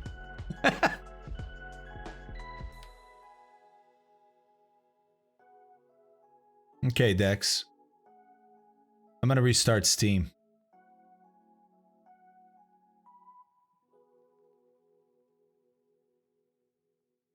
Hey, 777, there you are.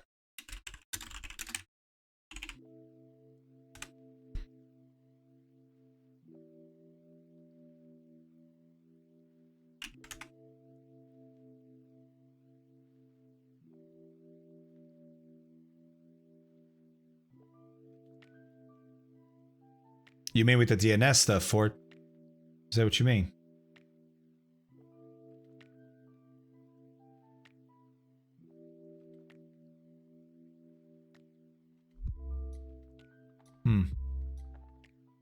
Hold on. Sometimes it takes a few seconds.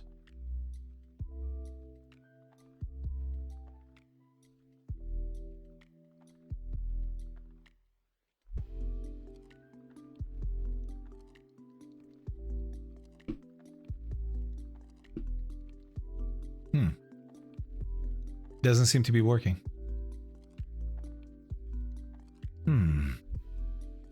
Try something else.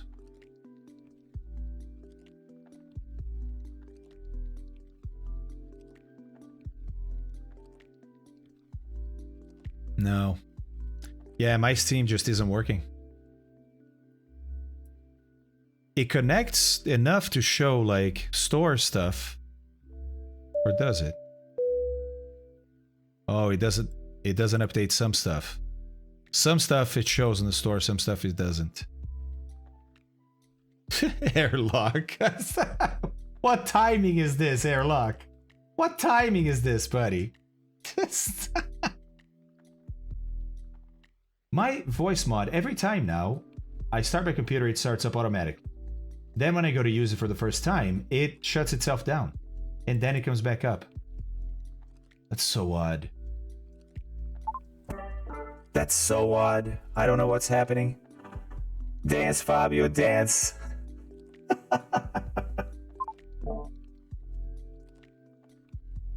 Well. Hey, Vance, thanks for the follow. Paradisia, thanks for the follow, too. What's up, Celestial Navigator? Get that beer now, says Ernst. The oh my god versus with the yeah, sorry. That's people redeeming points. What can I do? What can I do but satisfy? Dance like a monkey. Yeah, exactly. Exactly, Airlock. Oh, this sucks. I've restarted Steam twice now and nothing.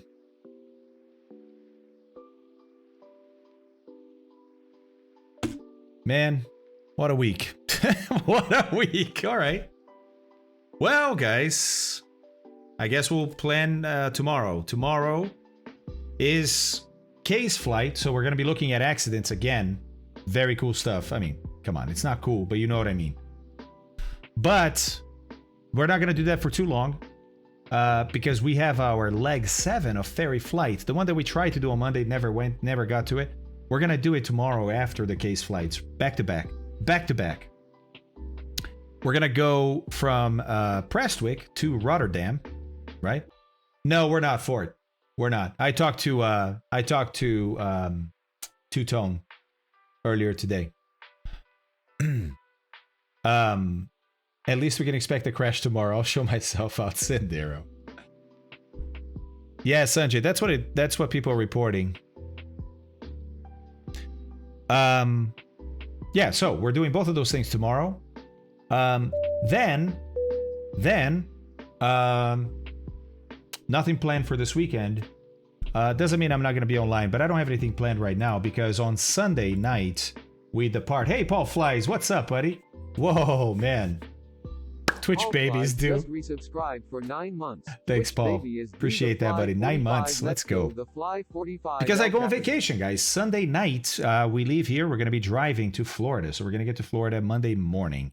So it's an all-nighter. Abby and I are gonna obviously take turns, but stay awake to make sure the other one's awake. So I'll be gone all of next week. Yeah, Paul, I can't wait, man. It's been a while since I've had a vacation, so I can't wait. Yeah. Look out for Florida, man. That's right. But I'll see you guys tomorrow. Sorry, guys. I'm really bummed. Man, I even got scenery for Biarritz just for today. The flight beam scenery that we're going to use, I just bought today. Because I hadn't looked this up with advance notice. I actually had, but I didn't find any BA hits. And then Ford sent me a scenery that guy that makes Locker Airfield has, but it's a paid scenery. And then today I found out that Flight Beam had one. So I don't know if they put out it recently or not. But anyways, we'll have to go to Biarritz some other time. Arctic, Flight Sim crashed, and now my Steam, no games in my Steam are working. People are reporting a worldwide DNS, DDoS actually. So apparently there's some DNS stuff going on, and I can't get any games to run. I know.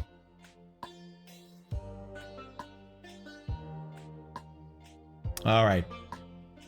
Yes, we have a big update in about a week, so I'll be out for the update, but I'll be back the following week. The update I think comes out on, is that Thursday that the update comes out? I'll be back the following week, so hopefully by then everything will be fully fixed. All right, guys. Yeah, sorry for the ending today. Thanks for being here. I really appreciate that. I'm bummed. I really am.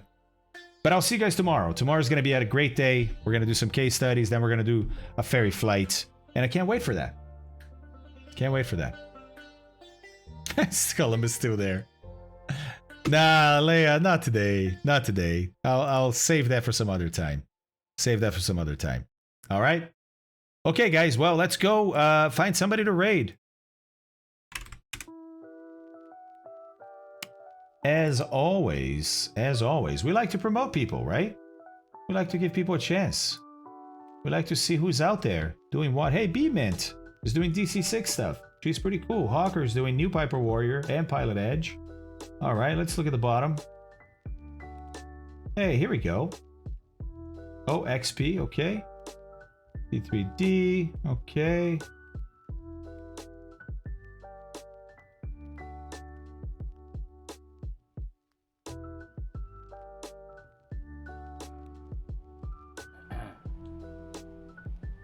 Old Gamer here to have fun and chat about whatever, not just gaming. Okay. All right. See what else is going on. Testing Gamecaster. Okay. Silk Road, leg 12 on the DC6.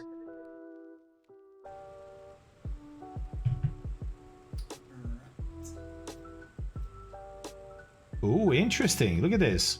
I get paid to break bits of airplane and then say something intelligent about how and why they broke. This might be interesting. This might be interesting, guys. I think it's worth a try. J.A. Pasco. Yeah, it does sound interesting. It does sound interesting. All right, guys. Thanks for being here today. Again, it's a unfulfilling end. I get it. I get it. Unfulfilling end. For me, too. But we'll pick it back up tomorrow. All right? Hey, our Singleton. How's it going, man? Nandes, thanks for the follow. New spawns. Hello, sir. Yeah, guys. Love you. I'll see you guys tomorrow. Thanks for being here. Sorry it ended this way. Yeah, thanks, Mechanical. Appreciate that. Thanks, Celestial. Hey, thanks for stopping by. Really excited you stopped by. And that you said some nice things about the streams. That's awesome. Really appreciate that. All right. Let's go give J.A. Pasco maybe a follow, right? Maybe a watch. All right, guys. Love you. I'll see you tomorrow. Take care.